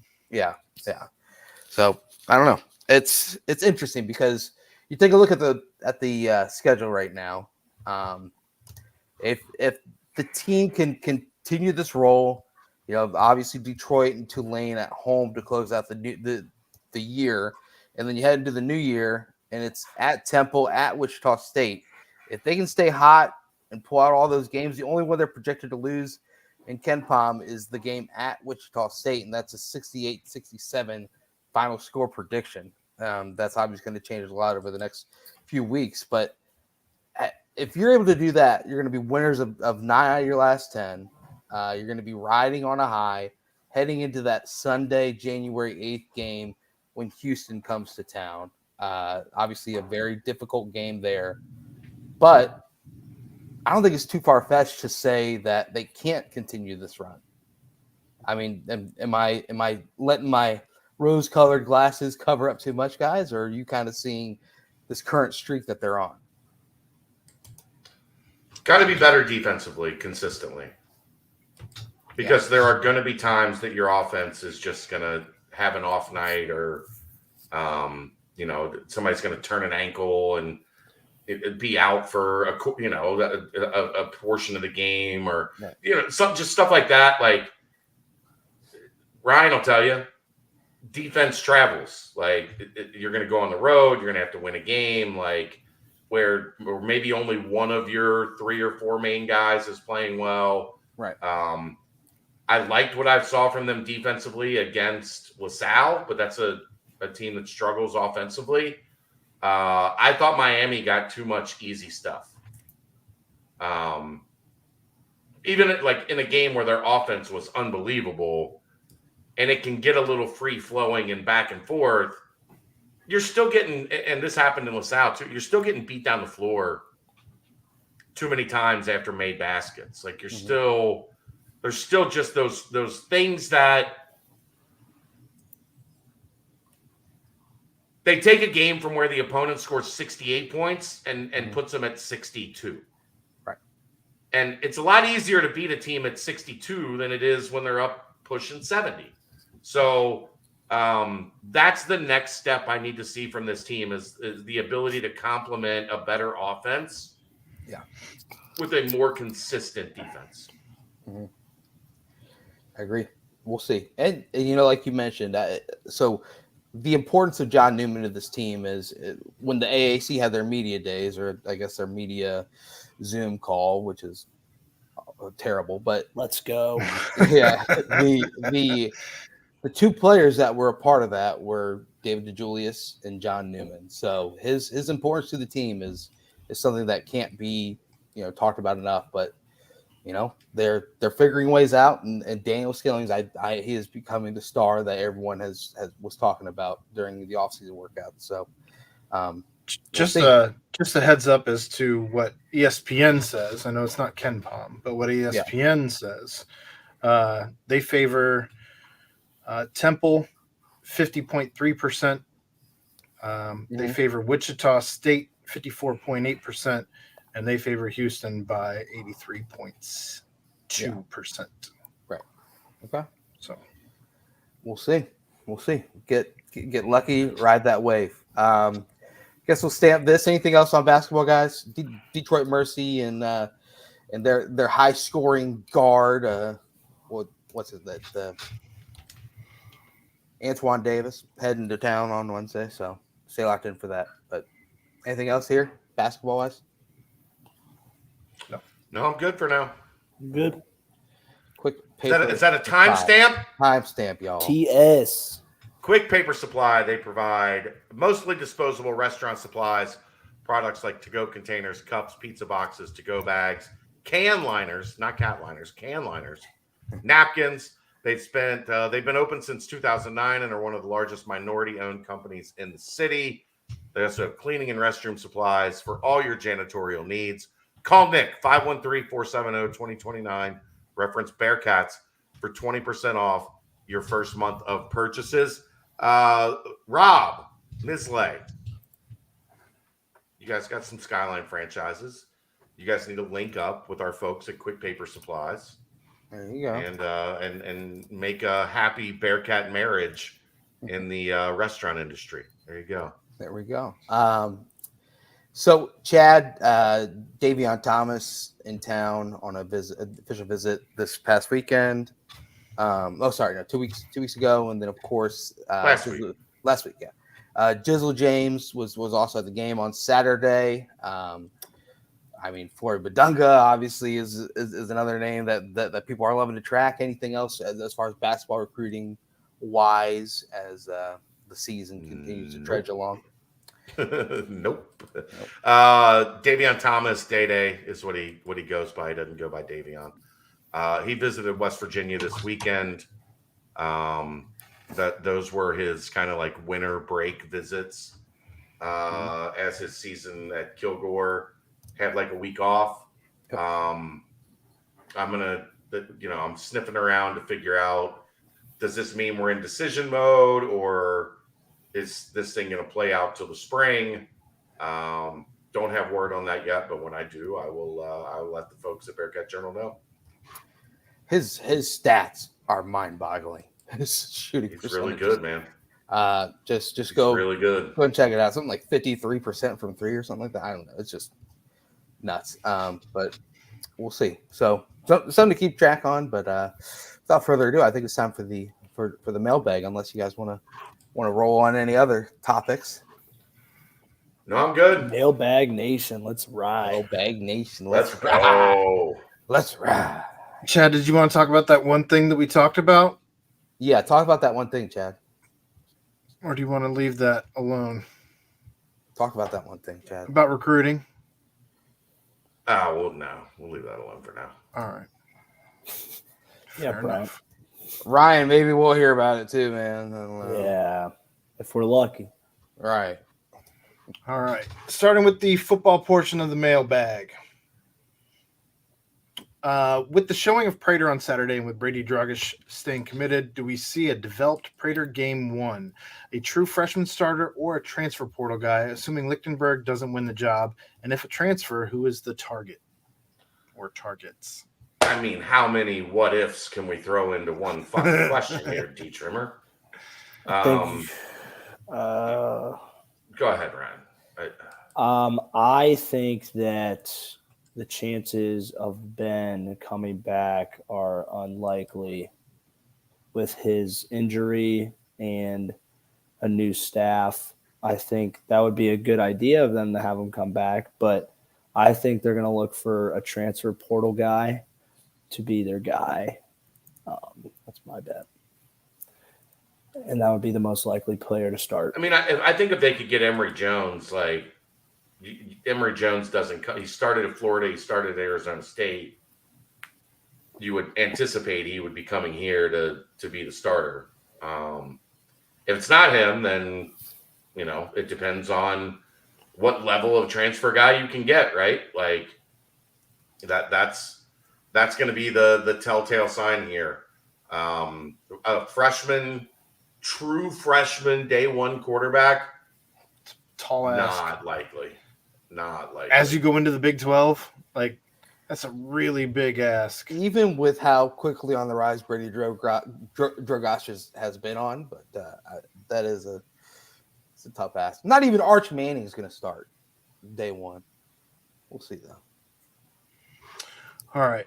What position groups besides offensive line and quarterback need to be upgraded this offseason? Is there a position group that you feel good about going into next season? Nose tackle. I feel good about Dante. Everything else. If Ivan doesn't come back, like take a fall off. I feel okay at linebacker. I don't feel great, right? Like they have DP and Jaheim. DP and Jaheim, yeah, I believe that. I mean, I don't know with Ty. I think Ty has a COVID year if he wants to use it. I don't think he's going to. Like, I'm really high on Jonathan Thompson that was in the last class. I'm really high on Sincere Lewis that was in the last class. I think those two guys could be guys that, like, you go through spring ball and come out of spring ball and all of a sudden you're like, ooh, I think we might have something here. But if Ivan – somehow they can get him to back out of the Shrine Bowl. I think that's what he was in, the Shrine Bowl. Yeah. You can get him to back out of the Shrine Bowl and come back, then you're okay. You feel really good about linebacker. If you can't get him to do that, you got to make some moves. Shaman at tight end, yeah, but you need more than one. I thought Peyton Singletary had a pretty good catch. I think Peyton Singletary has come on strong. Yeah. In practice during this season. But I think you would still want to add one if you could, I guess. Jack Dingle at linebacker as well. I think. Yeah. I like what he brings. That group of Thompson, Dingle, and Sincere Lewis, like I think you do have some legitimate young, potentially big time talent in that room that's in the pipeline. I think you can like any of these positions without also like you can also say that all of them could take an upgrade. So I don't know. Yeah, I mean safety. It's going to be probably what Armorion and threats. Jack Dingle will still be around. Isaiah Cox will still be around. They've got some guys coming in, hopefully that can help out there. I don't know that you necessarily need a starter level type there, other than we might need a guy when Armorion and threats are sitting out half a game for the targeting that they had in the second half of the previous game. By the way, how about that daggone announcer saying threats? Yeah, like, threats. How are you getting Byron Threats? Byron Threats. Brian Corey Kiner wearing 3 different jersey numbers in one game. Well, that was just because he couldn't wear 2 because he was playing on punt return, and Wilson Huber is also on punt return. So, but then he also switched. I think he did that so he didn't have to keep switching. Probably. That would be my guess, is he switched to a number that wasn't on punt return, so they did like Royer. Getting the jersey, especially a running back or a linebacker jersey, off of your pads. Oh my goodness! In between, it's like plays. A 2-man operation. Chuck did it all season. I mean, looking at the jersey though, I think he puts it over his jersey. Wasn't he doing it on on kickoff. On special teams? Yeah, on kickoff because threats would wear 10 as well. So I didn't ever notice that, I guess. But I think he just puts it over the jersey. But it looks really but you still have to take it off, right? No, when you get to the sideline. I agree. Like that shit ain't easy, Royer. I've seen guys after practice like standing there like this. Help me. Yeah. What about the running back position, guys? I mean, I think Ethan Wright. I feel good about running back, but I think he's going to stay at running back. He wants to play running back. I sure hope so, man. He was hitting the hole hard. He wants to play. Like, that's why he's back at running back right now. He doesn't want to play safety. He wants to play running back, which I will say, one of the reasons I'm really happy to have an offensive-minded coach is maybe the head coach will stop trying to fucking turn every talented offensive player he sees into a defender. He could be a great outside linebacker. I don't feel good enough to rate the running back room after what I felt was largely in trouble because of the offensive line. So put together an offensive line and let's see what we have in the running back room. I still don't know if this running back room is capable of Big 12 or not. I don't know. Have we thought maybe Kiner just wanted to wear 35 to honor UC great Ryan Royer? That's a possibility. That should be considered. I don't know how you'd not consider that. All right. How many next year starters do you believe are on the current roster right now? Just offense and defense, over under 10.5. We will include committed student athletes. I have no idea. I have no idea either. Merck loves these, like, 14 months from now, what do you think? I love Merck, but I think Merck writes prop bets, and that's what his actual job is. He's just never told us. He tries these out on us to see what he should do. That is a great I'll take point. the over. 10.5. What offensive line? Gerhardt and Huber for sure. I'm taking the over. I take over. Running back, you would think the running back is here. Shaman at tight end. At least one wide receiver you would think would be somebody that's here. I think they're going to hit the portal hard for wide receiver, but you got to. Corleone, and like if Briggs leaves, at least you would expect Corleone and Phillips. to probably be starters. There's 7. Jaheim, DP, Threats, Armorion, Threats. That gets us to 11. Okay, over. the Rake. Just offense and defense, Brent. I know he is a weapon, so he's offense and defense. Yeah, but Merck is writing prop bets, so okay. Fair. When do transfer portal players sign? When are the high school signing periods? AKA, when will help arrive? The transfer portal is open until the 18th of January. And that's just for people to enter. To enter. That's what I was going to get to. Right. It's open until then. You can sign kids from the portal all the way to the start of camp. And then there's another 2-week window in April when the portal opens and you can sign or you can add players out of there. The high school signing periods, one of them starts Wednesday. Goes for a week, I think, or 2 weeks. And then the other one is in February. The second Wednesday in February is the second one. When will help arrive? There will be some of these guys that will be here at the start of the winter semester, and they'll be here for spring ball, and then the rest of them will be here in the summer. All right. During Higher Ground, there was positive news about Prater on his growth as a passer. Do you feel like there was regression from him during the season, or was what we saw the last 2 games what he has shown during practice all season? Unfortunately, what we saw was the progression. Would you agree with me, Ryan? I agree. I think he looked a little better than he did last year, but every time people would clamor for him, I knew what they were asking for and what it entailed, and I could always tell them, trust me, you do not want it. It will not be what you think it is. And that's me being kind of an asshole. I like Evan, but I mean, he's just not ready he's not ready to be able to throw the ball the way our offense needed him to. Running, yes, he can run around there and do some cool shit sometimes, but all in all, and running that offense, he's not ready yet. Arm talent wise. Yeah, I agree. All right. I don't know if he ever will be. Well, hope to God.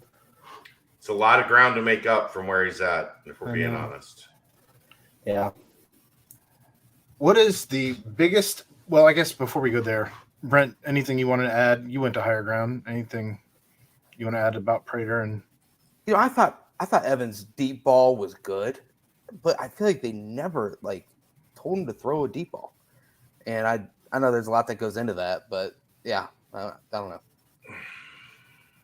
I mean, Satterfield recruited him heavy to Louisville. Maybe Satterfield can unlock something, but we'll see. Time will tell. What is the biggest portal need this offseason?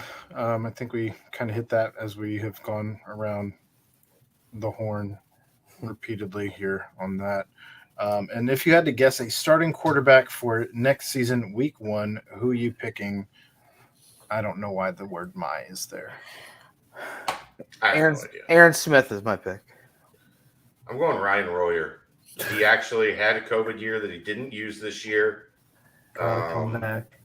So he's going to come back and run Sat's power spread system. Or how about Bo Juro? I think Bo Juro is going to be the starter. We'll see. Ricky Beers. So I saw that guy pop up earlier on Twitter. Ricky Beers. Transfer. That is the football portion of the mailbag. The basketball portion is pretty light. Not mad about it. If you had to re-rank the top 5 or so teams in the American heading into conference play, how do you see it shaking out? Also, what do you guys think our conference record will end up being? Are we thinking Sage will get a medical red shirt this year, considering he's still only played 5 minutes to date? I'm sure the staff can write up some paperwork to get that pushed through if need be. The Sage stuff, we'll have that as a second conversation, just because A, he's already got 8 minutes, not 5. B, he's been in 2 games, not 1. Do you really think we're going to answer that question? Do I think the medical staff is going to fake an injury to redshirt him medically? Oh God. Do it. Do it.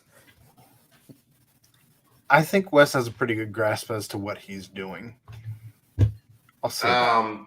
If I had to re-rank the top 5 teams in the American, there's been a lot going on since basketball season started around here. So I haven't exactly sat down and ingested a lot of American Athletic Conference basketball. I would say from what I have seen, obviously Houston is outstanding. Yep. Memphis has been more consistent than I expected them to be to this point. Same could be said for UCF. UCF. UCF has been good at times. Tulane has disappointed. They have not been at the level I thought that they could be. Temple. I thought Temple was going to be better than what they've been. They started off like they were going to get things rolling and just haven't really like caught a rhythm yet. So, but the thing I would say with like Tulane and Temple is they're 2 teams that can get you. Yeah. That like Temple defensively linked athleticism. We saw that last year with that young core that they've got together. Tulane can hang. Like if UC wants to get, like if UC doesn't get where they need to be defensively, that could be a 95-93 game with Tulane. Because Tulane will get up and down and trade buckets with you. Tulane. Tulane. So I would have Cincinnati 3rd or 4th. Yeah.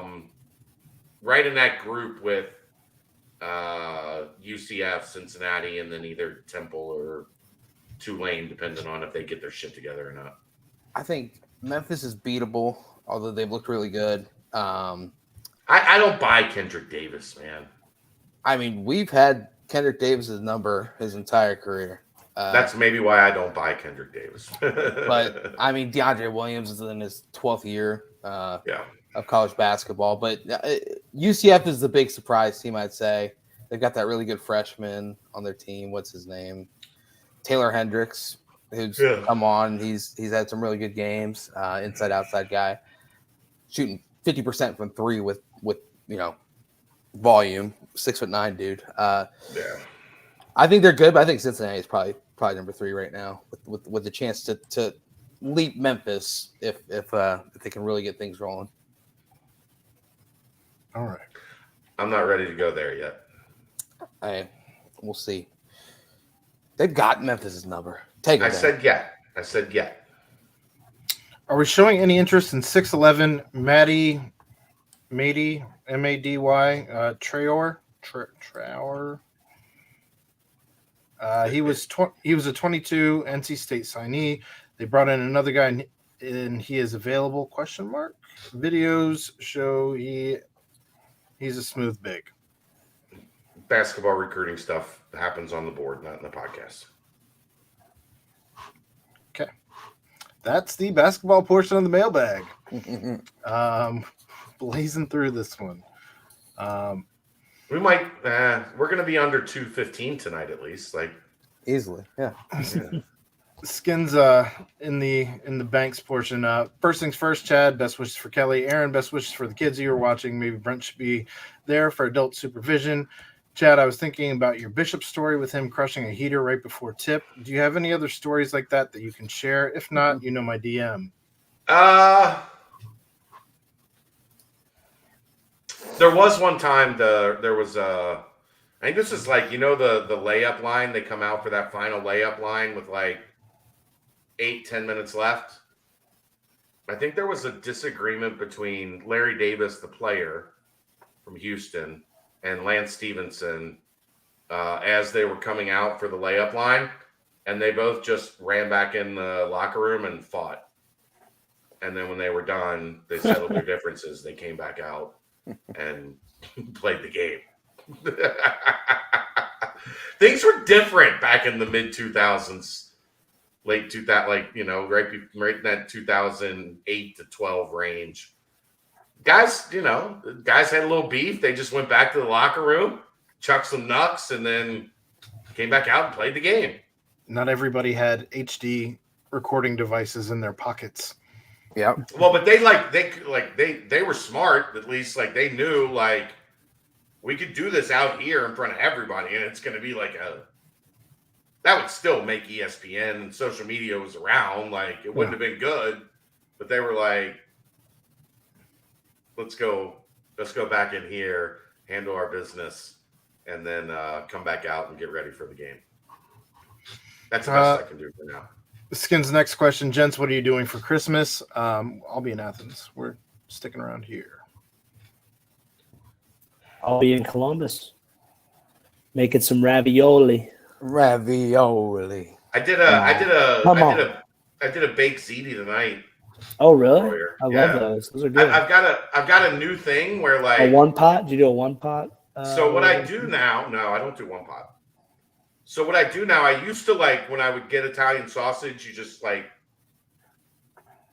mix it up and then make the sauce with the meat, whatever. Mm-hmm. Now I've been taking the Italian sausage and making little mini meatballs. Okay. Just little tiny ones, and then browning those up in the pan and then making the sauce with the meatballs in the sauce. And then you make the pasta, mix it all up, put it down in a dish, and then cover it with mozzarella. I got a 4-cheese Italian cheese blend, and then put the second half on top. Put the rest of the cheese on top of there. Baked it for 35 minutes with some garlic bread. It was very good. That was dinner tonight. Wow. But I like that a lot better. You actually get some substance. I don't like when you have the meat sauce with just the chili meat. I know. Do you do the onion and garlic too with the olive oil before? So I can't eat onions. Okay. It's a long really? story. Even if you cook them down? A little bit more, it's a better chance when I cook them down, but there's still, if I don't cook one down enough, I will throw up. Okay. So I don't risk. I love doing that. I love doing that with all my. I went heavy on the garlic and the sauce. The sauce was really garlicky. Yeah. I can't do the onions. An onion, I'll do an onion powder. Yep. But my problem with onions is biting into an uncooked onion. My body rejects it. Instant vomit. Instantly, my mouth. You get that when you're ready to get sick. Your glands just start watering instantly. The worst for me, my biggest fear every time I order a cheese coney is that there's going to be one tiny little raw onion that somehow snuck into the cheese that ended up on top of my cheese coney, and I'm going to bite it, and I'm going to throw up. It's happened 10 times in my life. That onion would just be gone forever. It's the worst. That was cooking with Ryan and Chad. Brent, what are you doing for Christmas? I will be heading to my parents' place in Cocoa Beach, Florida. They do this thing called Surfing Santa. It's like a national phenomenon. It's going to be a lot of fun. Hang out with the fam and everything. But yeah, that's it's weird though, because the past few seasons we've been used to having to figure out also how the bowl game's going to work. It's done. It's over. Thank God. You know what? I hated that this was a December 17th, 11 a.m. bowl game when I first found out about it. It's the best fucking thing that's happened to me in weeks. Imagine if that bowl game happened on January 2nd. Is Brent a rich kid? Yes. No. He still eats with a silver spoon. I work hard. I didn't say you didn't work hard. That doesn't mean you're not a rich kid. It doesn't mean you weren't born on third. At least you thought you hit a double. Oh, jeez, easy. Chad, what are you doing for Christmas? Just family stuff here and getting ready for this stupid fucking transplant that I'm ready to start going to insurance companies and finding who I need to strangle. But other than that, that's go to my uncle's house. I think I'm in charge of ham. Again, was in charge of ham for Thanksgiving. I make a really good ham, glazed ham. So I keep getting put in charge of ham. There we go. The ham god. The ham man. And Skin's last question: have you guys ever had Omaha steaks? My in-laws sent us steaks, burgers, and beef franks, and I'm hoping they are damn good. Aren't Omaha steaks the ones that like ride around in trucks? No, they have like storefronts, and then they have a website. I thought they were like the people in. They might have started like that, trying to sell you steaks out of trucks, and I never trusted those guys. No, they're okay. They're not bad. I've had them before. They had a really good. They used to have there was a store here close to me. They had a really good steak rub, like a seasoning that was good. But they're frozen steaks. Like they're okay. They're not going to knock your socks off. Yeah, like I'm not going out of my way to order them. But if somebody's like, I got some Omaha steaks, I would be like, all right, I will eat your Omaha steaks. If somebody gifted them to me, I would be like, cool, I'll eat that shit. I'm indifferent. You hate steak. I don't hate weirdo. steak. I just don't like steak. It's fine. P.S. Brent, we need to have a meeting for hashtag AAC 23 sometime in the new year. We will, just be clear. Don't worry. We'll That's Skins. And then the last question in the mailbag is not a question. Just shout out for one of Cincinnati greats, Tom Browning. Dude was just cool. R.I.P. Mr. Perfect. So I was supposed to go to the perfect game. It was a Friday night, but the weather was shitty. And it was a rain delay for like 2.5 hours. So the game didn't really get started until like 9:30, 10 o'clock. So he was definitely buzzing at that point. So my dad, we were going to go if everything was cool because it was a Friday night. Like, we used to go to a lot of Reds games. But then with the forecast, he was just like, I'm not going down there. And, game starting at 10 o'clock. You're there until 1. He was like, I don't feel like messing with it tonight. So we didn't go. I reminded him of that today when I called him to tell him that Tom Browning had passed. Just a reminder. Shoulda, coulda, woulda. Yeah. Thanks, Dad. Could have seen history, but you decided to take a night off. Appreciate it. That's the mailbag. Yeah. Wow. Look at us. Look at us. 206. Who would have thought? Wow. Who would have thought? Look at us. Look at us. Anything else, guys? Who'd have Before we thunk close it? this one out? I'm good. All right. Good. I'm good. Great show, boys. Great show. Yeah. All right, guys. Always. Well, Wednesday, Detroit Mercy. Then Merry Christmas to everyone. Hold on. Yeah. I got to get to one more Thrifty Walrus. Who has a better arm after yesterday? Jacoby Myers for the Pats or Prater? How to sneak that one in there. I had to sneak that one in there. Did you see that, Aaron? Yeah, I saw it. I just didn't know what to do with it. It was funny. Come on. Stephen Chenault made Philly cheesesteaks at home today. They were outrageously good. Glad you enjoyed it. Get us out of here, Yeah. friend. Well, Detroit Mercy. Then a Merry Christmas this weekend. And of course, we'll be back next Monday. But for my good pals, my buddies, my partners, Aaron Smith, Chad Brendel, Ryan Royer, I am Brent Young. Yet again, this has been the BBP presented by BearcatJournal.com. See ya.